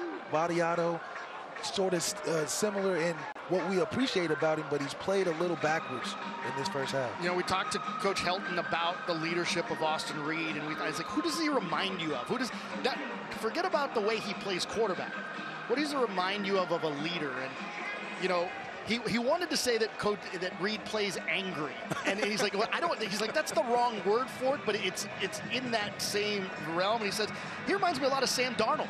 Yeah. And he said there's a lot of that same edge that Darnold played with that Reed seems to play with when he's playing quarterback. And I thought that was an interesting comparison. Of course, Helton has some history with coaching Sam Darnold. And I just thought it was an interesting comparison that he made, as Reed certainly has some desires to play at the next level. Here on the return here, Kellen Stewart. And we've got 4 seconds remaining in the half. Vadiato has a lot to think about with his offense going in the half with offensive coordinator Mitch Stewart. And I think, you know, a 20-point half isn't too bad to come back from when you have a high-powered offense and tempo with your offense from Middle Tennessee. So it may be far, but it's not out of reach for them to be able to find answers. And vice versa, and conversely for Western Kentucky, they're firing on all cylinders. They're playing a really good half right now, and hopefully they can capitalize on that moving forward. Could be the final play of the half, should be the final play of the half. A lot of running room in front here of Jaden Krettel. And obviously going to be very shy of the end zone here. So good run on first down, but we are done with the first half of football here in Bowling Green. A dominant performance, Austin Reed, 233 yards passing already, 2 touchdowns. Western Kentucky dominating 100 miles of hate. That's the end of the first half. You're watching college football on CBS Sports Network, presented by Geico.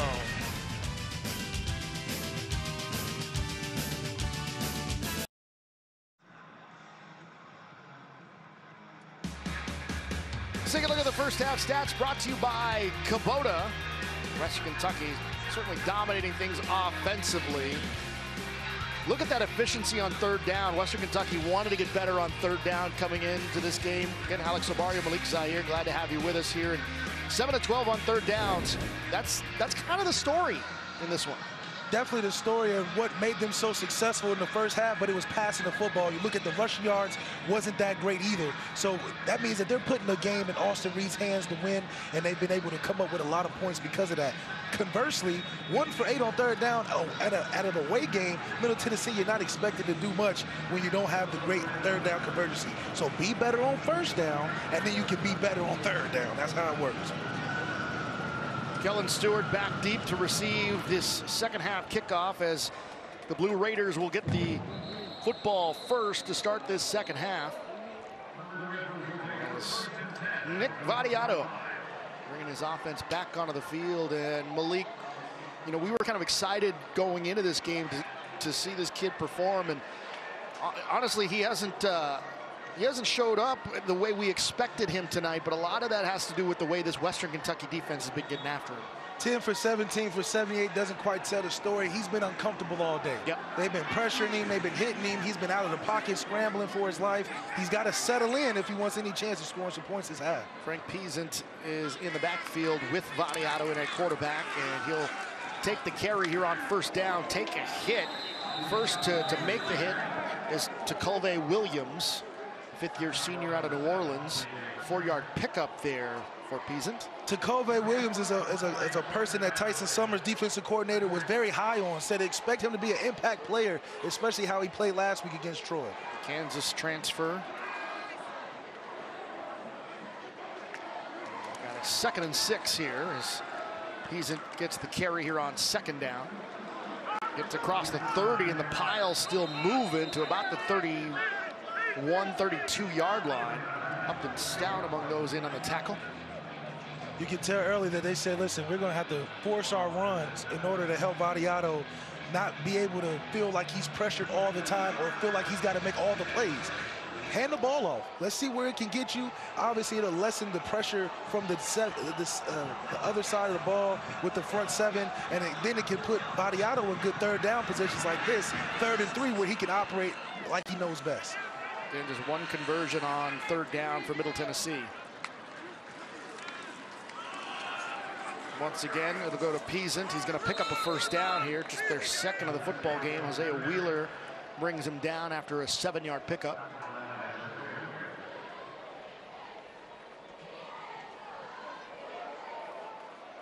See what they've done on the road in their last 9 in Conference USA play, just 3 and 6 away from Murfreesboro.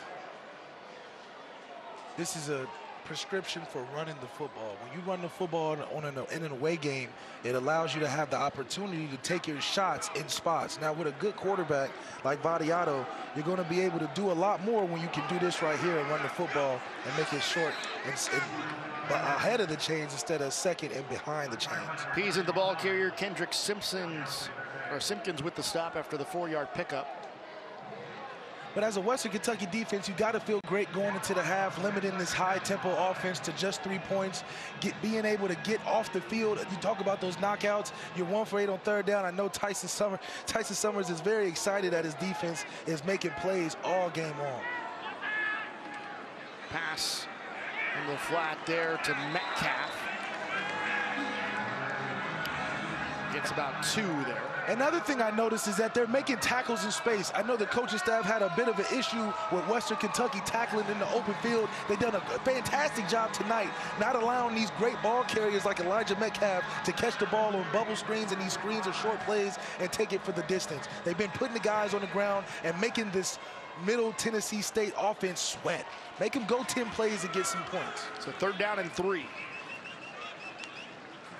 Already converted once on 3rd down here on this drive, and that one bounces into the turf. Looking for Credle. Incomplete, and that's going to do it for this Middle Tennessee drive. Just not good enough. I would have rather them ran the ball like they did on the first down, and they ran it on 3rd and gave them a good opportunity to make it even a 4th and short. Now you got a 4th and 4. You try to screen like Notre Dame did last week. It was a terrible idea. It's a terrible idea now. Now you get a 4th down. Now you got to put the ball back in your quarterback's hands to make a play. They're electing not to punt here, keeping the offense on the field, and now we'll have a timeout taken by the Western Kentucky defense here as they want to talk it over because they were out of position. So we'll take it with them. 20-point lead for the Hilltoppers of Western Kentucky. 4th down play coming up for Middle Tennessee.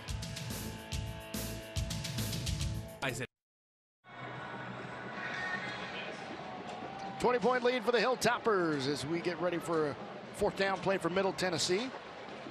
Coming up Sunday at noon Eastern, mark your calendars as top pickleball players on the planet descend upon Atlanta's metro area for a must-see showdown. Don't miss APP Pickleball right here on CBS Sports Network. Is pickleball the mix between tennis and table tennis? So it like puts you in a pickle? Is that how it goes? I don't know what pickleball is, Malik. I know it's something that's the rage of country clubs everywhere. It's a low-impact sport right there. Very low-impact sport. It's replaced badminton on the chain of sports that I do not care about. Leisure sports to do. Badminton and pickleball. There you go. Elijah Metcalf with the reception. 1st down on 4th down. So Middle Tennessee now starting to play with tempo. They hadn't been playing with tempo the entire drive here, Malik. You see Vadiato fires pass over the middle there, and it's complete. Pease and now maybe we'll see a rhythm here for Middle Tennessee. You've been looking for this the entire game out of Vadiato in this offense. Yeah, it's hard to get started when you don't get 1st down. So when you get a 1st down, you want to take advantage of it. They go to one of our favorite plays, 4 verticals, and get the one-on-one with the running back. They find that. They move the chains a little bit. 2nd and 4. Now you can cook with some grease. Pease and carries on 2nd down after a 6-yard pickup on 1st down. Jaquez Evans coming up with the stop. What makes it so difficult is that Middle Tennessee State has to work for everything. Everything they're getting is catch, tackle, run, break the line of scrimmage, tackle. Now everything is so hard to get. You're not getting explosive plays, which they have to find here. And here we go with the handoff. Once again, it's Evans, or Peason, I should say. Is Davis the one that's bringing him down here for Western Kentucky? Just like that, you run an RPO, you try to spread the defense out. You're trying to get 1 yard. 1 yard, and you're getting brought down behind the line of scrimmage for a 4th and 1. They've had about 6-7 plays within these 2 1st down periods, and that's hard to do when you're trying to score points and move the ball as a tempo offense. You got to get more than just 1 yard on run plays. Going for it again on 4th down. They converted once, and then we already have Evans looking like he's coming across. Penalty markers come out. Free play, throwing it up there, and that pass, it is intercepted by Upton Stout, but we have the penalty marker back over near the line of scrimmage, and it's going to be offsides. 5-yard penalty results in a 1st down. So not only is it not an interception, the 5-yard penalty gives Middle Tennessee a 1st down. Jaquez Evans bailed him out right there, because if he didn't, he probably would have had a chance for Upton to get that pick on a real idea. But hey, Jaquez Evans, he's just so excited. He's trying to jump the snap, anticipate. And this is what Tyson Summers, defensive coordinator, mentions, that sometimes this defense is so gritty, so intense, that they can be blinded by their intensity sometimes and make these mistakes right here. They certainly have a defense that plays with an edge.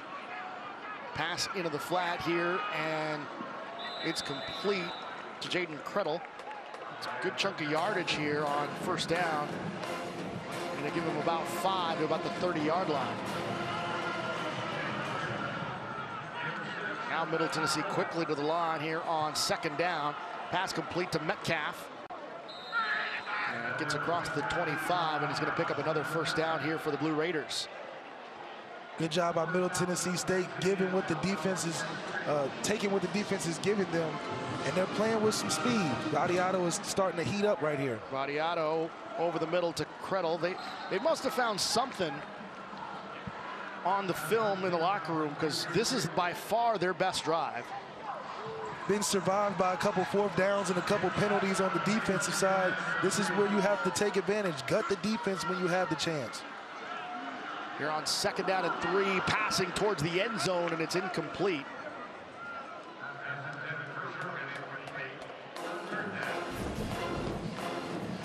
Got a little switch pattern, a bender over the middle, and that drop was caused by the fact that he was afraid of that safety coming across that middle.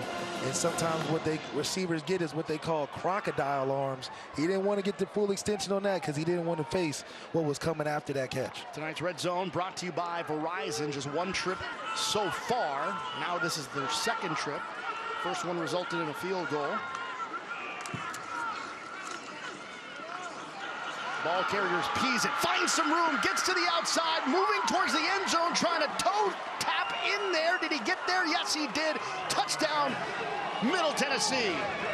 16 yards on the scamper for Frank Peasant, his first touchdown of the season. That's a way you find points. You trust your running back in the run game. Said, quarterback, I got you this time. Peasant, tough running, high knees, and this is how you finish a run. You don't let these little guys in the secondary tackle you or make big plays on you. You're supposed to punish them like he did to finish this run, and this is a deserving touchdown by the running back Peasant, who's been chugging along all drive, and that's how you capitalize coming out of the second half or coming out of the first half, putting points on the board and continuing to close the gap. Right now, this is about closing the gap. Middle Tennessee did a great job. Caps off a 14-play, 75-yard drive that took just under 6 minutes off of the clock. 13-point lead for Western Kentucky. There you go. Peasant just doing what he does best, finding plays, breaking tackles, and finishing the plays to get to the end zone. You love to see this. This is fight that you need for Middle Tennessee in this game.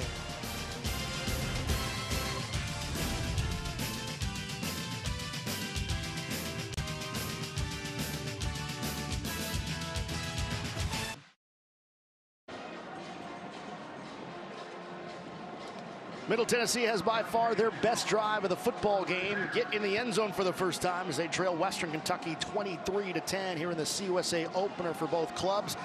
Look at their first 8 drives here, Malik. 124 yards, just 3 points. Last drive, 75 yards, and the touchdown for the Blue Raiders. Just shows you a team that can go in the second half and make adjustments. And credit to this coaching staff that they found the answers that they needed to make it happen, and it required the run game to be involved.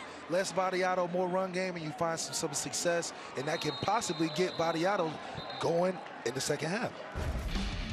Last drive, you get to see a lot of these checkdowns. Sometimes it's not always about the big throws. Just make the easy throws. Check down, and trust your running back to get yards after contact, yards after catch, and then just give it to him in the red zone to let him be the back that he is, the big back, and finish his strong runs, forcing this Western Kentucky defense to be on the defense for real instead of the offense attacking them like they have been. So great job by installing the run game, looking at the film and saying, hey, let's not put Vadiato as a scrambling quarterback. Put the running back on the offensive and make that Western Kentucky defense tackle. You know, last week for Pease, just 11 carries for 44 yards. So far tonight for Middle Tennessee, Pease 12 carries, 57 yards, and the touchdown here. As Western Kentucky starts Their first drive of the second half here is Craig Burke Jr. Reception on, or incomplete on the first pass to him.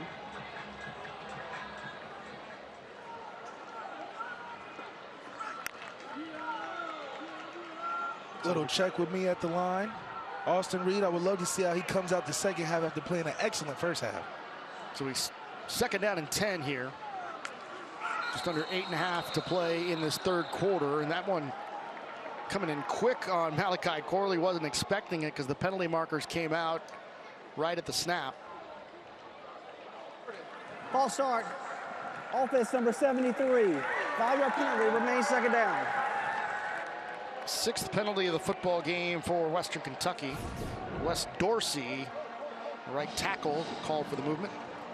Just a little fast, but hey, when the DNs have been rushing upfield and getting home, you got to have some timing to be able to jump that and get ahead of the full steam ahead DNs that are coming upfield.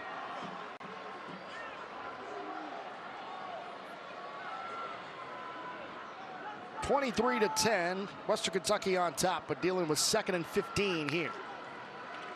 Reed looking, steps up, sees plenty of room in front, gets to the 30, bounces to the outside, looking for the sticks near the 35. They're going to give it to him.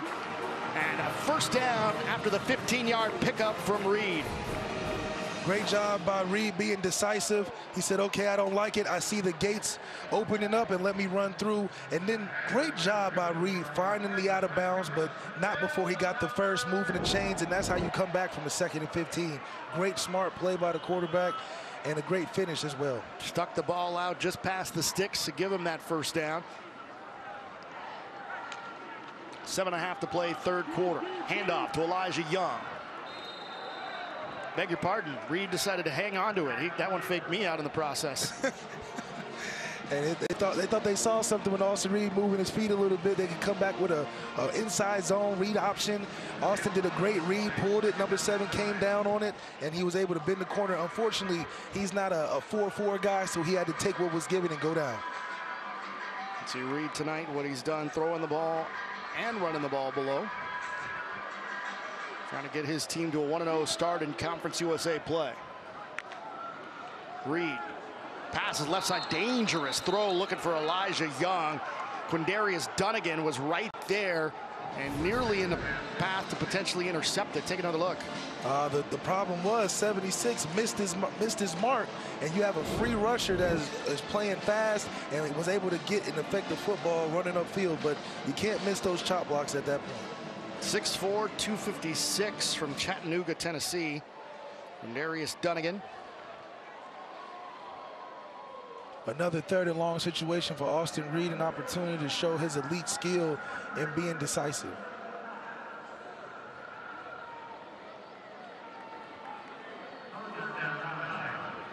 So we've got a 3rd down and 9 coming up here.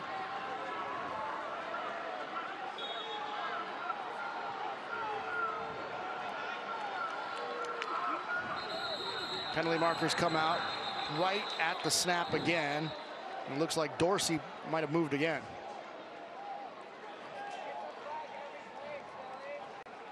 Dorsey, 6'7", 315, the redshirt junior from Knoxville. Offense number 73. 5-yard penalty, remains 3rd down. Looks like Zaylen Wood is playing a little bit of head games in the offensive tackle's head a little bit. Got him on edge. Dorsey is trying to take the advantage of getting off on the snap at the right time because Zaylen is flying off that edge coming around, causing havoc. 6:51. So Reed just converted a first down on a run when it was 3rd and 15. Now it's 3rd and 14 right now.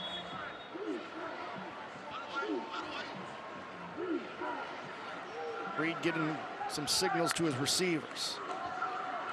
On 3rd and 14. Reed steps up, fires left side, got him. Pass complete to Craig Burke Jr., another first down.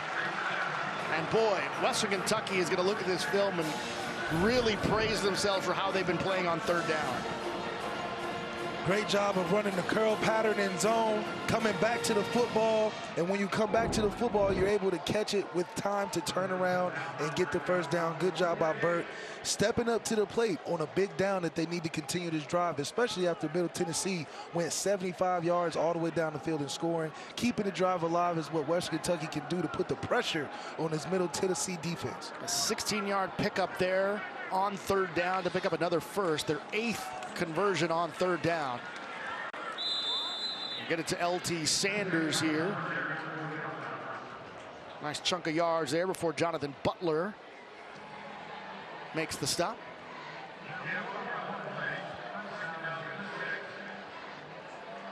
It's time for Austin Reed to take another shot down the field. We've seen him be able to manage and get these tough first downs through running the football himself. But now, let's see if he's across the 50. It's a chance that he can take the one-on-one with Malachi Corley. 2nd and 6. Getting the signals there on the sideline from Drew Hollingshead. Reed. Looking long, right side, looking for Hutchinson, and it's almost there, but it's incomplete. Teldrick Ross in on the coverage, one-on-one down the sideline. Exactly what the doctor ordered. They max protect, said they have a chance, but listen, this is good defense, good offense. Teldrick Ross, step for step, did a great job by not creating a pass interference by looking and leaning instead of playing face guarding. And this is good defense, man. You had the one-on-one opportunity. Austin Reed saw it. He probably should throw the ball outside, not inside, give his receiver a better chance. So 3rd down and 6. Another 3rd down on this drive. 8th play of the drive. Pass over the middle, and it's incomplete. Try to get it to Dalvin Smith and couldn't hang on to it. Jacoby Thomas getting his hands in there for the stop.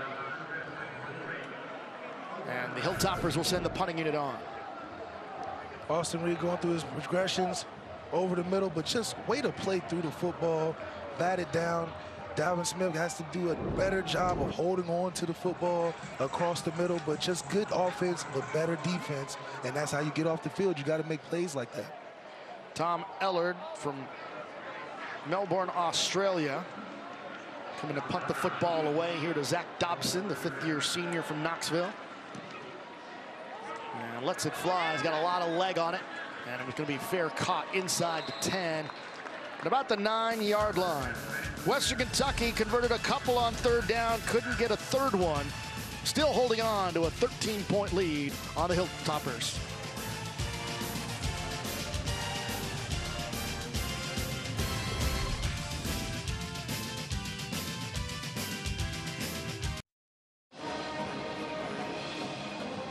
Let's take a look at tonight's quarterback comparison brought to you by Sonic, Reed, and Vadiato. Reed almost thrown for 45 passes in the first half. Just shows you just how important he is to this offense. And without him, they don't have a lot of success. So they put a lot on him to make these plays, to make the game what it is today. But Vadiato, very efficient on that last drive. 16 to 25, 110 yards for Vadiato, the redshirt sophomore, and taking a hit there, a Credle, couple of hits, able to stay on his feet. And, you know, for a team that really hadn't been utilizing the running game a ton this season, they've really gone to it quite a bit here in the second half. They must have seen something that showed them that they may be better off running the football here. Well, you can't go wrong when you're running the football for positive yards. A lot of what they were doing before, a lot of RPO stuff was going for 0. They either wasn't completing it or they wasn't going the way they wanted to. So now they decided we're going to run the ball and then we're going to capitalize off of that. Anthony Brackenridge down for Western Kentucky. We'll step aside as they look at him.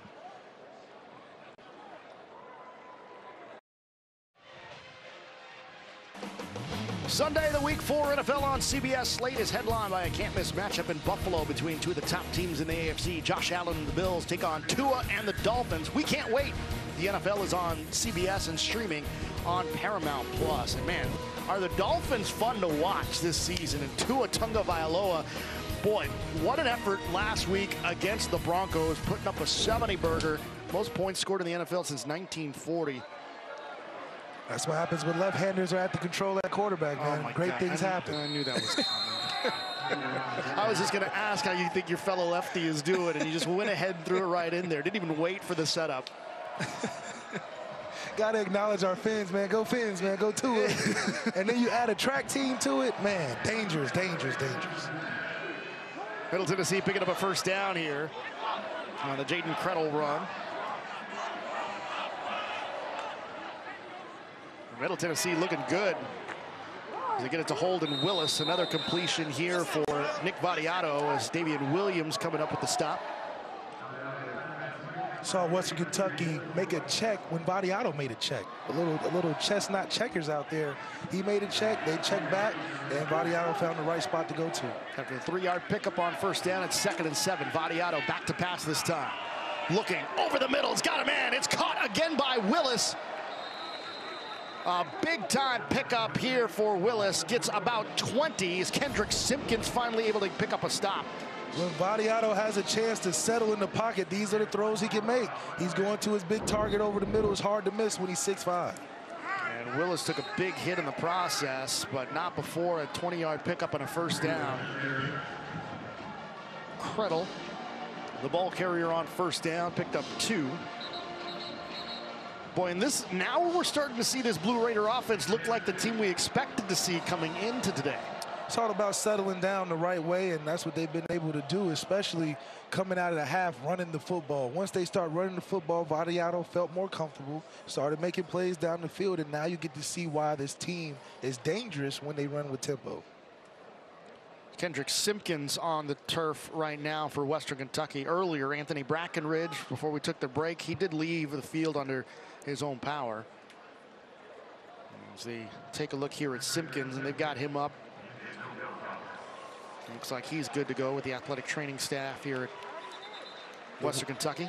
The word of the day so far for the Western Kentucky second half defense is hydrate. Sounds like they didn't drink enough Gatorade on the sideline with these soft tissue injuries and cramps. This is still a long game to go, but they had to be able to find a way to slow this Middle Tennessee offense down, especially if they're going to drive 75, 80 yards down the field. Bobby Boucher would not like your choice of water there, Malik Zaire. You just need some high-quality H2O in that situation. A little over 3 minutes to go, third quarter here. It's the 100 miles of hate rivalry. Blue Raiders starting to move the ball. Vadiato rolling to his right, looking, firing. He's got a man. A little collision there, but it's incomplete. Frank Peasant, the intended target there. Aaron Key there on the coverage for Western. Big third down right here to continue to drive, but also for momentum. Middle Tennessee had a great first drive going down and scoring. They need to at least cross the 50 and try to get as much out of this drive as they can, because Austin Reed is going to come back with a vengeance if he gives back a chance to get back on the field early. 4 receivers here for the Blue Raiders. Peasant, the lone man in the backfield. Vadiato looking, fires left side. It's complete. First down for Justin Olson and a little bit more. Gets close to the 40. Taculve Williams forces him out of bounds. The transfer from Kansas after the 11-yard pickup. Got a little stack formation to try to run him off, the point man off, and then great job by Olsen finishing, getting the first down. These are catch and throws. These are the easy plays of the Middle Tennessee offense that Vadiato is so good at determining which side to work and getting the ball out quick. Now they're stacking their receivers on each side here, firing over the middle. It's caught. Holden Willis got it. Big time gain across the 20, and the Blue Raiders are back in the red zone. A 26-yard pickup. Oh, what the wonders of a run game can open up for a defense that has to think about how to stop the run. Now you add Vadiato and these simple passes over the middle, and on these screens, it just makes it tough to defend for too long. Olsen on the screen this time. They had that one sniffed out and got him stopped. Jaquez Evans among those in on the coverage. Vadiato looks like he's locked in. He's cooking right now, and this is why they say let him cook. He's going to be able to figure out the defense. He's seen a lot before, and he's able to master it and find ways to get the answers he's looking for. Vadiato is going to be brought down. Penalty markers come out at the end of the play. Jaden Loving, one has got his hands on him. Transfer from Bethune-Cookman. Personal foul, face mask, defense number 94. Penalties half the distance to the goal, automatic first down. And face mask call against Loving. So it'll be another first down after some yardage here for Middle Tennessee. Little sloppy by the Western Kentucky defense that played with such great intensity and detail in the first half. They're coming out the second half a little slow, a little behind the speed of this tempoed offense that Middle Tennessee and Vadiato is able to put on the field. They got to find a way to stack plays together, get a stop, get them behind the chains, and then build off of that. Right now, they're just running around.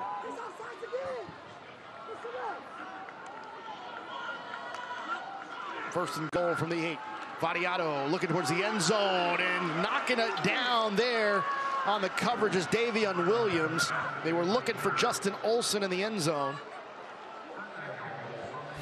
Great job by Davion Williams. He was studying a lot of film and knows that when they go Olsen and Vadiato, they like to go back shoulder. Way to be extending on that play. That's playing like a long athlete, getting across the body, affecting the throw and catch. That's a good job by Davion Williams right there. And that's what happens when you're a bigger corner. You have more range to play with on these back shoulder throws by this team.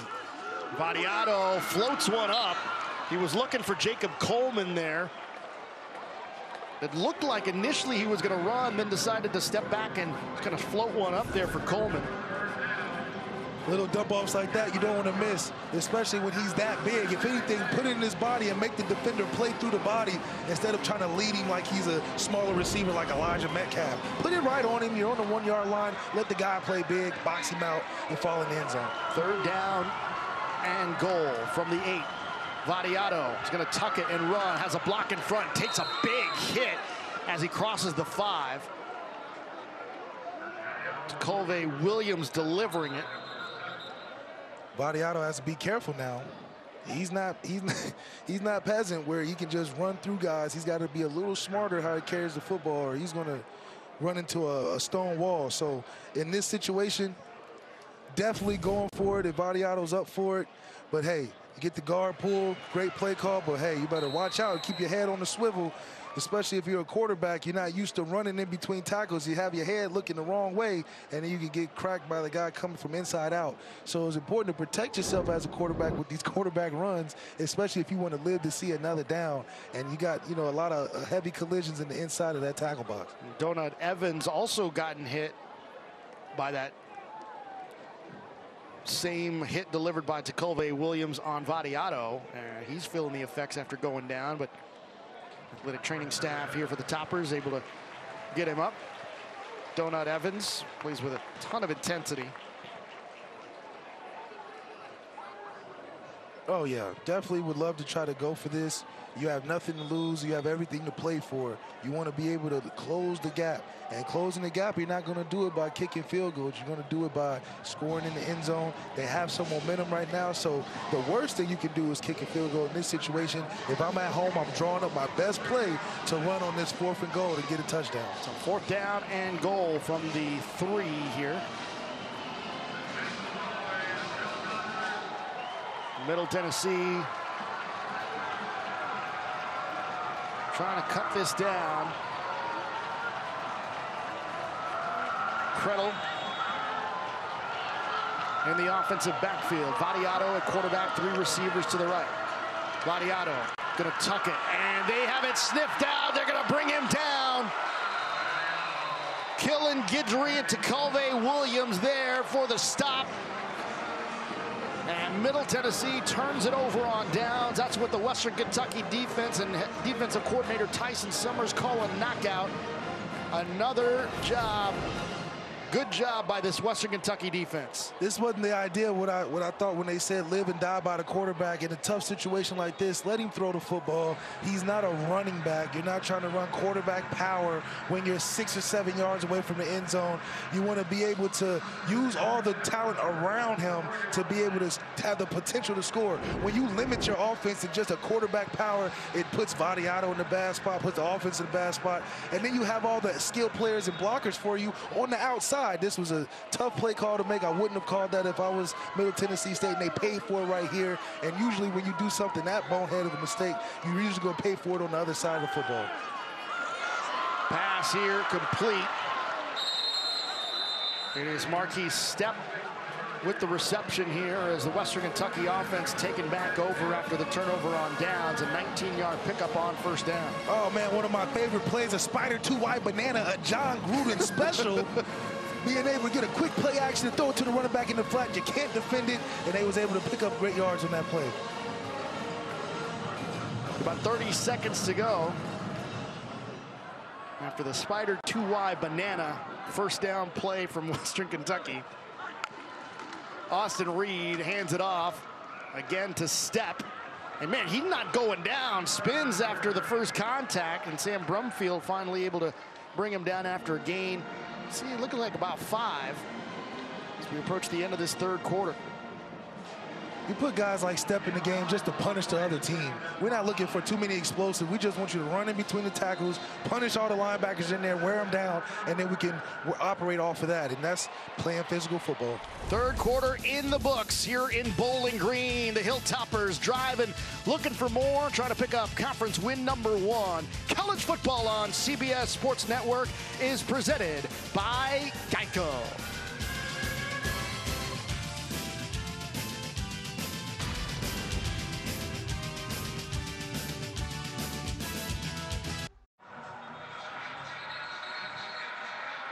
Back in Bowling Green, Conference USA opener, the 100 miles of hate, and Big Red having some fun because his Hilltoppers are up 23-10 there on Middle Tennessee. Although the Blue Raiders certainly had the advantage in that third quarter. Alex Shabario, Malik Zaire, our entire CBS crew for the CUSA opener on a Thursday night in Bowling Green. Glad to have you with us as the Hilltoppers now switch ends of the field. Pass incomplete. Looking for River Helms, the tight end there. That's one of those knuckleballs right there. If you're not careful, you take a finger off because he's throwing it with some pace. Got to get your head around in situations like that, especially when you know they're bringing pressure. You got to recognize as a tight end or a receiver that they're bringing pressure, so you got to snap your head around a little faster than usual.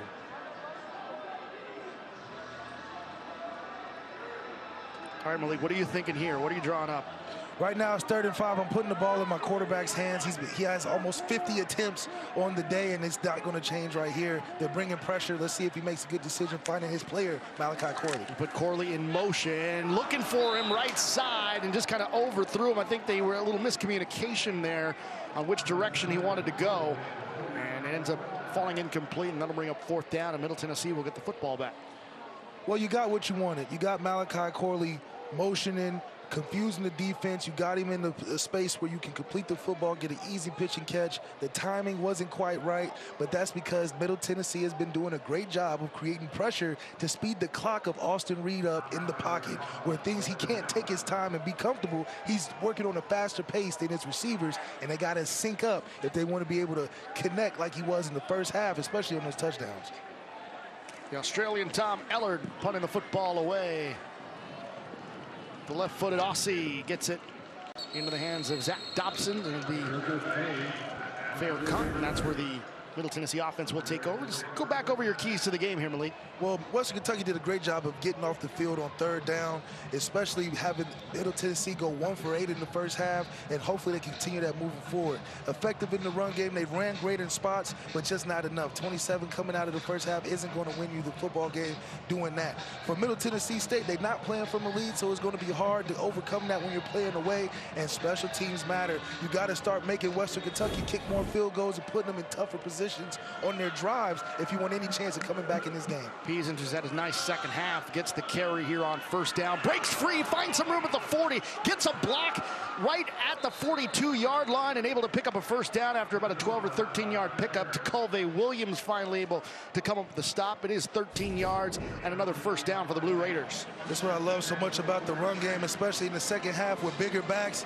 They become less attractive to want to tackle. You're not just looking to take body-to-body contact. You're trying to grab ankles, jump on his back, grab his shoulder pads, anything but take on that direct contact, because his 4th quarter, it makes it hard to want to do that.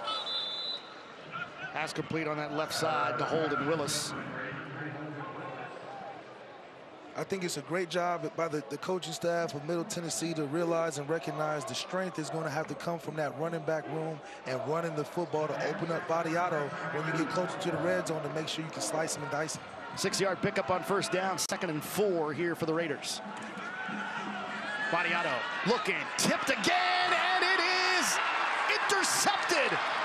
Bryson Washington hauls it in after the tip ball at the line of scrimmage, and Nick Vadiato can't believe it. Wow. Wow, wow, wow. Great job by Washington to be able just to be active hands on the D-line. If you can't get there, put your hands up. Put your hands up, and just what a one-handed snag by the linebacker after making contact on the receiver. This is why Western Kentucky is second in the country in turnovers, because everybody is making plays. They're handsy, and they're able to make plays on the football and not drop the ball when the ball comes their way. And this is just a great, great play. You can run it in slow motion, you can play it at regular tempo, and the catch was clean the entire time. Man, I know Tyson Summers is super excited that his defense is stepping up to make plays when they need it the most. Middle Tennessee has been putting the pressure on them all day, but man, to be able to turn the football over like this at will is why Western Kentucky is so dangerous. What a story for Bryson Washington. His 6th year of eligibility. It's from right down the road in Louisville. His first ever career start, former walk-on, and comes up with the interception there to turn the tide and give it back to Western Kentucky's offense. All right, now this is not the opportunity to start getting cute if you're Western Kentucky's offense. Stay to what you've been doing so well at and putting the pressure on Middle Tennessee's defense like you were first half. The cute reverse stuff is not what's going to work against a team that's being aggressive no matter what. So reverse is probably not what I would have wanted to do. I'd rather go screen, but you know, they're trying to find ways to be creative and throw wrinkles in there. Just 6 pass attempts in this second half for Reed after going 24 of 38 in that first half. Pass complete here to Dalvin Smith. An 8-yard pickup there on second down. I'm going to bring up a 3rd and 6 here for the Hilltoppers. And people at home, you got to remember, if you have a bad first down, third downs are usually not going to be your friend either. So this is another tough situation, manageable but tough for Austin Reed. 8 third down conversions in the football game for the Hilltoppers.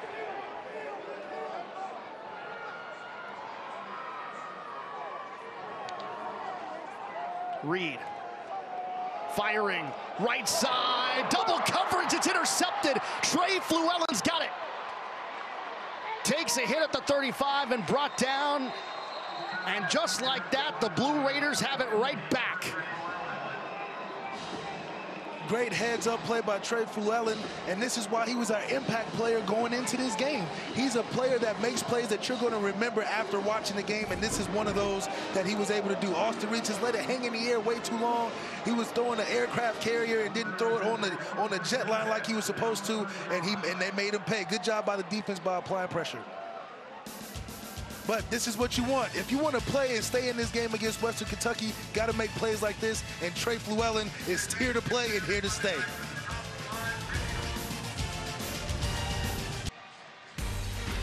Now it's time for the Serve Pro First Responder. We talk about the X factor and Holden Willis, the transfer from USF, had a career high last week with 118 yards and a touchdown, and he's looking to repeat that performance by being the target that Donato needs, and especially being a big target over the middle. He's doing it from all spots on the field, doing a great job by Middle Tennessee finding places for him to play. And hey, they're making it count, and it's making it a really stressful job for this defense to keep up with this guy in Holden Willis. Right after the turnover on first down, they get it to Justin Olson for a 16-yard pickup. Already inside Hilltopper territory, and Middle Tennessee trying to move the football. They were held on a 4th and goal the last time they had the football, so no points on that last drive. Carry goes to Frank Peasant here. And Roe Weber in on the stop after a 5-yard pickup. Stick to your game plan. The defense does a great job giving you the football back in a decent space. Let's continue to run the football from Middle Tennessee State. Take the pressure off your quarterback, and then take the shots that you need once they start loading the box to stop your run.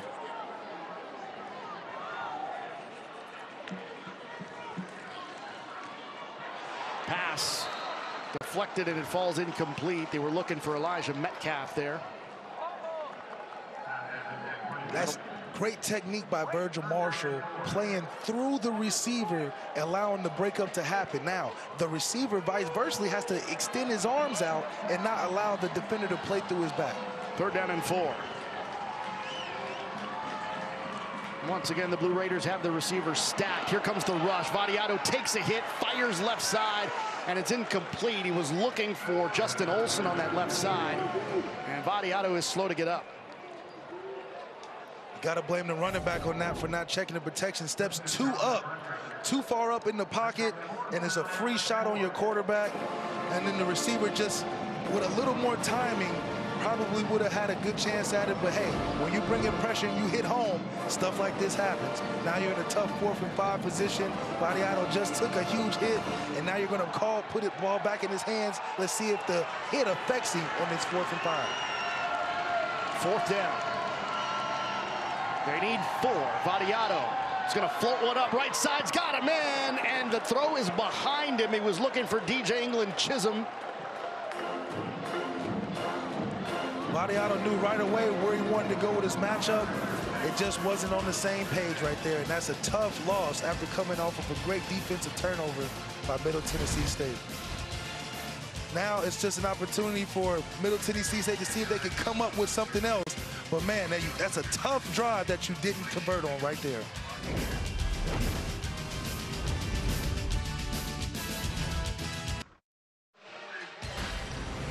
College football on CBS Sports Network is presented by Geico. We're in Bowling Green, Kentucky, the Conference USA opener for Western Kentucky and Middle Tennessee.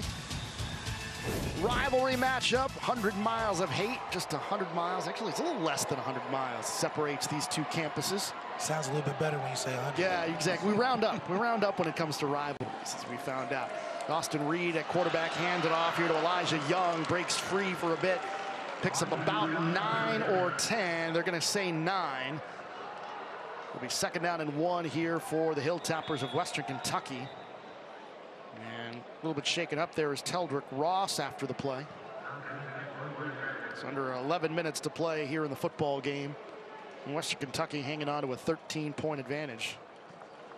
But if you're just talking, I guess, momentum or the way these teams have played, Middle Tennessee has played a much better second half offensively than Western Kentucky. The problem is they're not finishing drives.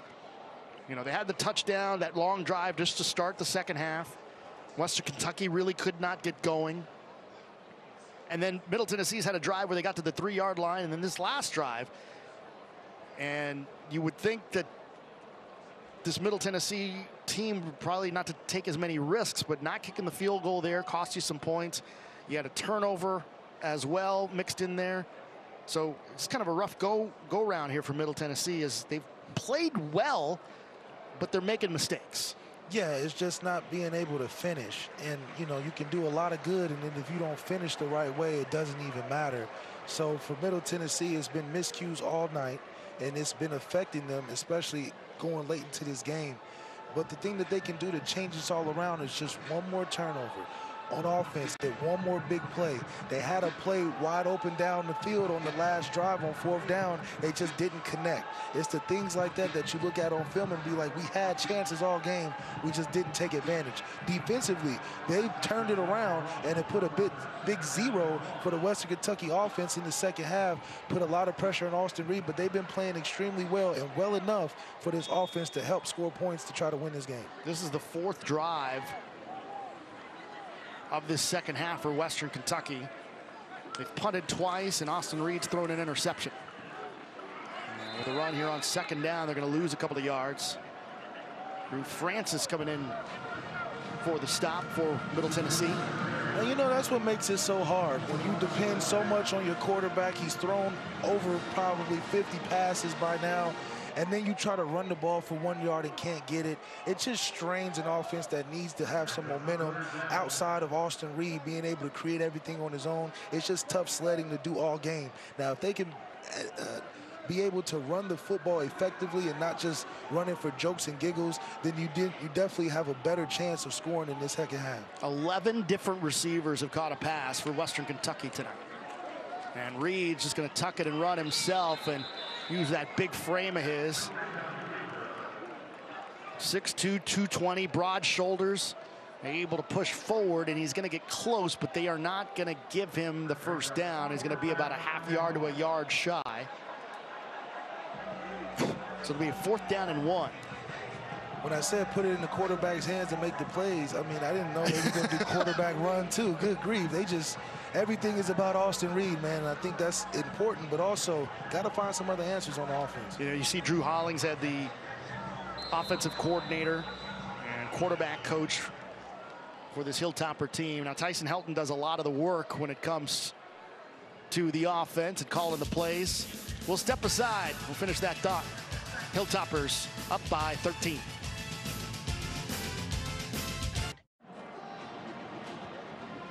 Here are tonight's Geico difference makers, starting with Frank Peasant, Middle Tennessee. See what he's done, 76 yards on the ground, including a touchdown and 14 carries. Then on the other side, Bryson Washington, first career start, only used in special team situations last year, only had 12 tackles. And then he comes in, first career start, comes up with an interception, a pass breakup. What an effort from the 6th-year senior out of Louisville, the former walk-on, now on scholarship for Western Kentucky, coming up with a big play and being named one of our Geico difference makers. Yeah, that's the type of game, you know, you can feel as a football player, a former football player, it brings a tear to your eye to see a guy that works so hard, get an opportunity, and then do well when he gets the chance. And on 4th down, they push the pile forward, and 1st down here for the Hilltoppers. Who else but Austin Reed making it happen, moving the chains? But you got to be careful now. I wouldn't keep running him up the middle, but when you need a play, that's who you call, 16. Malik, what were quarterback sneaks like for you? Quarterback sneaks were terrible because, one, there's so many bodies laying on you and they punching you and a bunch of ornery stuff going on, so you like to stay as clean as possible on those things. Musa Berry with the reception here. And you talk about spreading the ball around as Deontay Staley comes up with the stop. Again, 11 different receivers have caught a pass tonight for Western Kentucky. With 50 attempts, you got to spread the love somehow, and it's good to see all the receivers be active and not have the case of the drops, which they've come across in previous games. But this is about confidence, and it's about living or dying through your quarterback, and the receivers and the playmakers around them respond to that, and they've played well so far in this first half. Second half, they just got to finish. It's all about finishing. 11-yard pickup for Musa Berry. It is a 1st down for Western Kentucky. Reed and just tosses that one into the turf. And Reed is just frustrated with somebody. Looks like he was directing that towards River Helms. Oh, I love those conversations with receivers. They go up there and make up their own signal when I'm trying to do a little extra sauce to try to provide you the football, and you making up your own route. You cannot do that. You got to run the hitch if I say run the hitch. And they were arguing that it should have been intentional grounding here. But that's what Drew Hollings had said, that he has to just stand by his quarterback when he's out there operating sometimes. Sometimes the quarterback sees things that the coaches doesn't, and it's a trust factor that allows Austin Reed to make these checks to get him into better plays. It's something that he sees, and, you know, 9 times out of 10, it'll be a positive play. This is the one time that it didn't work out the way they wanted it to. That pass attempt put him at 50. It's the 6th time in his career here at Western Kentucky that he's had over 50 pass attempts. His career high is 56. That was against Troy in October of last year. LT Sanders on the carry here for the Hilltoppers. And what you realize by having that many attempts, especially the game's not over, nor is the game won yet, you got to find a way to still run the football. And this is why they've been running it more in the second half, trying to balance out the scales so that those 56 pass attempts or whatever the case he has can be the reason why they win instead of just being empty calorie yards out there. So we've got a 3rd down and 8 coming up here for Western Kentucky as they let as much time tick off of the clock as possible. Reed looking right side immediately, fires and it's complete, breaking free and getting it up for the 1st down. It's Easton Messer. Messer doing a great job of running with speed away from the defense and then making a play.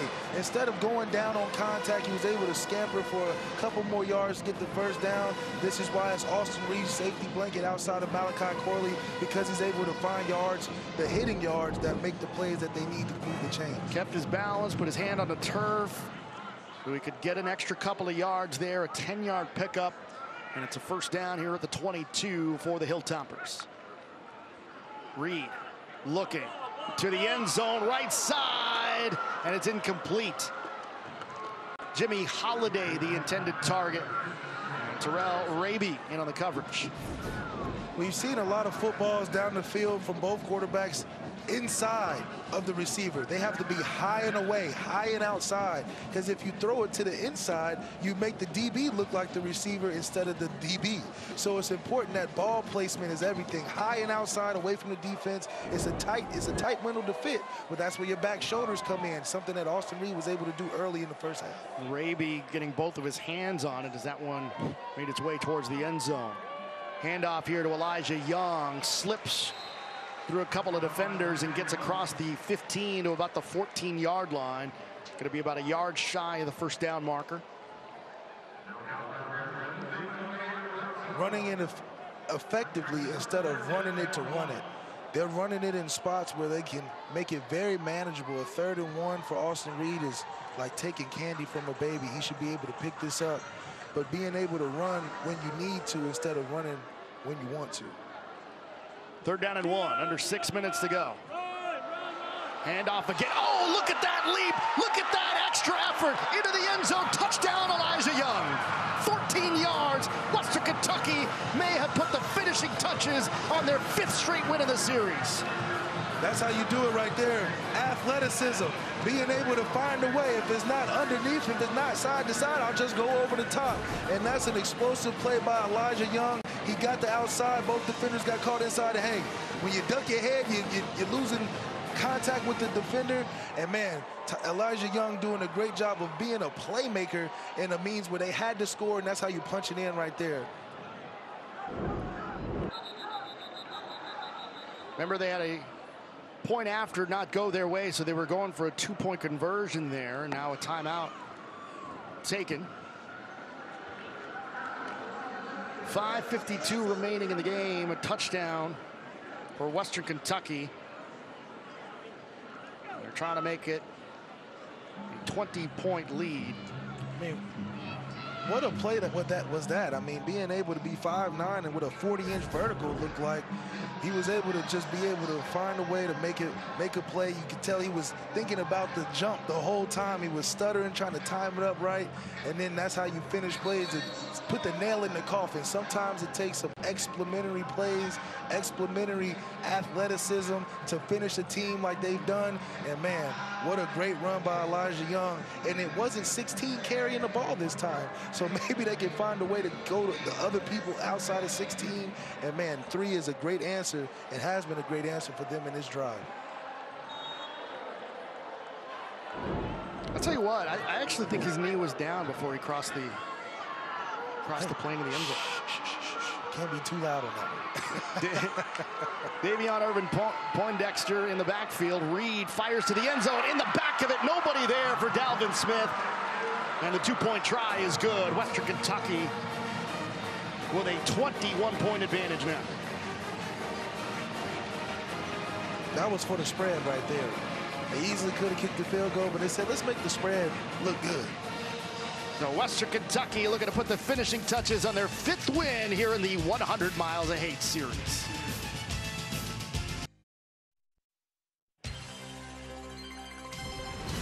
College football on CBS Sports Network is sponsored by Ameriprise Financial. Advice worth talking about. By Old Trapper Beef Jerky. What's your beef? And by Verizon. Get the new titanium iPhone 15 Pro on us. Here in Bowling Green, Kentucky, 100 Miles of Hate.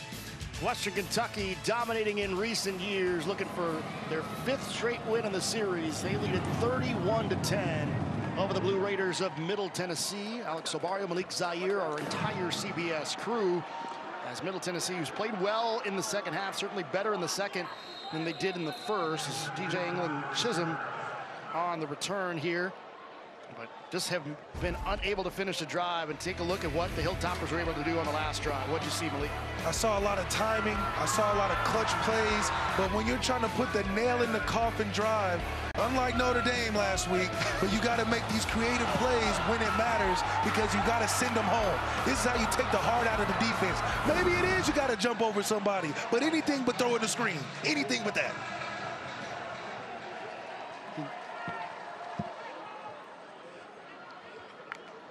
I don't have a response to that. Here we go on first down.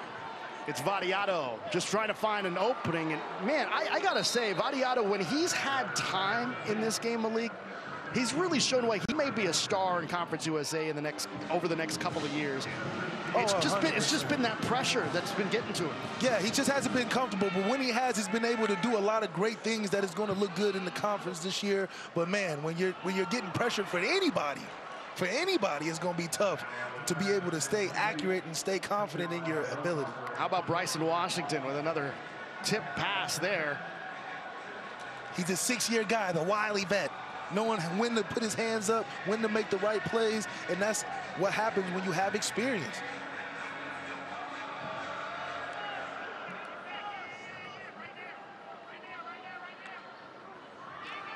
Second and 10. Vadiato firing long and getting his hands on it and nearly picking that one off was Kendrick Simpkins.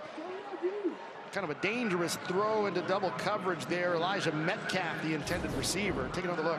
Change your life, Kendrick Simpkins. When you get an opportunity to do this, oh man, that's why you don't play receiver. You play defense because you can't catch. But being able to get a knockdown is also another good thing. But I know Tyson Summers is like, man, we're a team that turns the ball over, and we don't drop those passes. And he got to learn from that mistake right there. Clock stop at 5:12 remaining here in this third quarter. Pardon me, in fourth quarter. As Vadiato tries to escape, looking, firing. He's got a man. It's complete here to Kalani Norris, the Georgia Tech transfer. There is a penalty marker down over near midfield. Ineligible player downfield, offense, number 63. 5-yard penalty, third down. There's Wilson Kelly, the center.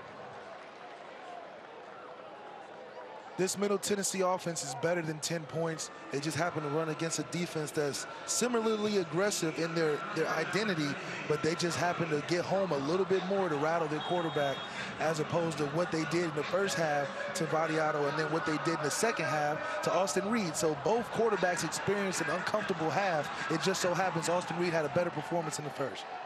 Those first two drives are what to look at for Middle Tennessee. They got the touchdown and then they got all the way to the 3-yard line. Pass complete left side to Holden Willis. He's had himself a nice game today. Willis with 6 receptions now.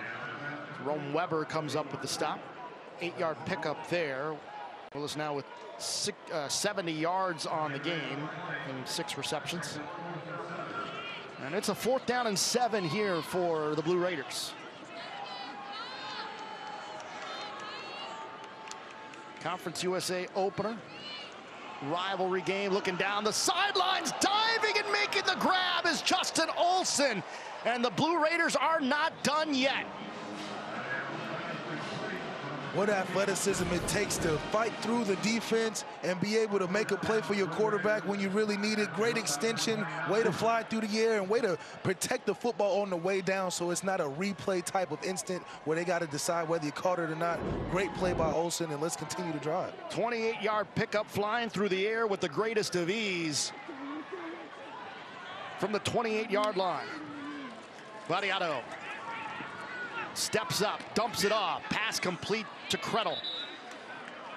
And gets to about 22-yard line. What I like about this is he had to use all of that 6'2", 205 to extend to make that play. And then it's the fact that he was able to cradle the catch in midair. That's some hard stuff to do. Only stuntmen in movies can do something like that. And he was able to make the play and continue to drive. 7 yards on first down, firing towards the end zone, and that is intercepted. Tacolve Williams comes out of nowhere and picks it off. And Vadiato with a puzzled look on his face. Another knockout for this Western Kentucky defense. What a play from Tacove Williams. Lightning doesn't strike twice, and Vadiato just kind of threw it up there, was lazy with his eyes, lazy with his footwork, didn't throw it outside and away from the defender, threw it inside, and we talked about it.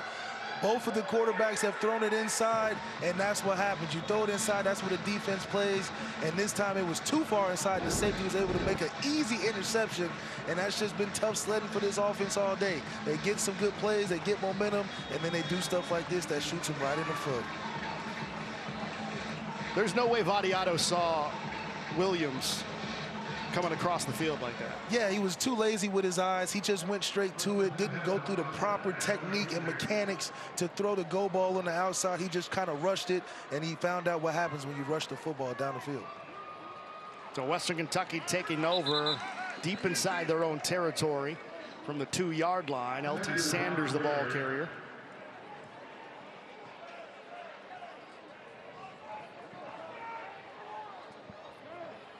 So Vadiato on the day, 27 of 46, 252 yards, and he's thrown 2 interceptions. The only touchdown of the game for the Blue Raiders is that rushing touchdown from Frank Peasant.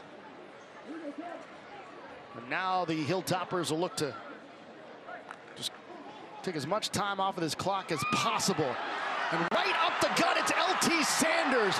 Big gain across midfield and finally brought down after getting inside Blue Raider territory. Jacoby Thomas, the ones that stop a touchdown perhaps.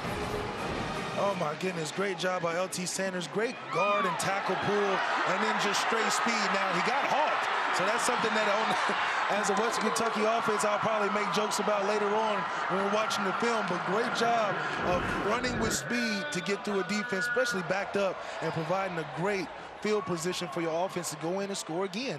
Don't take your foot off the gas just because you're in good position. A 56-yard run from LT Sanders puts him at 80 yards for the day.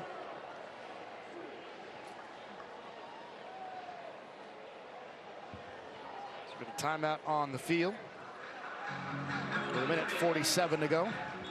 Now coming up Saturday at 3:30 Eastern, the SEC on CBS features one of the oldest rivalries in the land when #1 Georgia goes on the road to face Auburn. That's Saturday, the SEC on CBS and streaming on Paramount Plus. Deep South's oldest rivalry, Georgia and Auburn. Bulldogs winning the last 6 in the series. It's the longest streak since Georgia won 9 in a row from 1923 to 1931. Well, the streak in the 100 miles of hate about to hit 5 in a row. So we're talking about old rivalries and rivalries with great names. This has got to be up near the top. Not quite as old as some of the other ones. But Western Kentucky has certainly made their mark in this rivalry over the last 5, 6, 7 seasons. So LT Sanders, the ball carrier here on first down. Middle Tennessee still has all their timeouts left, but they will not use them. Middle Tennessee's defense played good for a lot of spots throughout the game. But Western Kentucky, and why they're so special, is because of number 16 at the quarterback position provided so many different opportunities for them to score, keep drives alive, and find their playmakers. And this is what happens in the battle of the quarterbacks. Both quarterbacks came out, had a lot of attempts. Austin Reed came the victor today, and Vadiato has a lot to learn from moving forward in Conference USA. But when he is in the right place, he's in the right place. And with some pushing and shoving, they were in the victory formation, and now we're seeing a little brouhaha develop here. Here we go. This is the rivalry we've been talking about. It don't stop till it's over, and we like that. Tyson Helton calling his team over to the sideline here, as this one's going to tick down. And after the final play of the game, the pushing and shoving continued, and that's it. We do get handshakes and a hug from the 2 head coaches here, Rick Stockstill for Middle, Tyson Helton for Western. And we are 1 game into the Conference USA schedule. 31-10, the Hilltoppers knock off Middle Tennessee to improve to 3-2 on the season.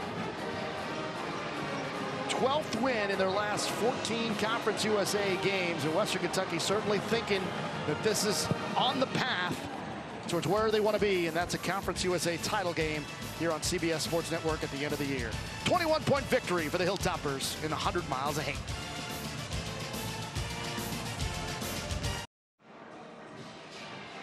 Back here on the hill, 100 miles of hate goes the way of the Hilltoppers of Western Kentucky. They've now won 5 straight in the series. They win at 31-10 over Middle Tennessee. Let's send it down to the field. Tyson Helton, the head coach of Western Kentucky. Coach, you knew it was going to be a back and forth game. I thought there were opportunities Middle Tennessee did not have, but your defense played tremendous tonight in coming up with those knockouts that they like to call it. Yeah, our defense did a great job tonight, and you know, when your defense is really making stops and turnovers, it makes it easy for the offense, and we did enough offensively to, you know, go win the game, but really it's because of our defense getting after them tonight, and that's a good football team that we beat. They're going to make a run, and you know, Coach Stockstill does a great job, but it's a good win, good first conference win. We needed to get that one, and we got to keep it rolling from here. Coach, you talk about the intensity that you guys came out with in the first half on defense, and it flowed over into the offense on both sides. What was that complimentary football like first half, and what kind of changed in the second half for you, but you still was able to get it done? Well, you know what? Defense just kept making stops and getting turnovers. We only had one series offensively in the third quarter, so, you know, and then finally, I think the third or fourth time we put it together and scored. But we had limited possessions in the second half offensively. But again, we did play good complementary football, and when we had to make a drive at the end of the fourth quarter, run to win, we were able to do that. So that was good to see.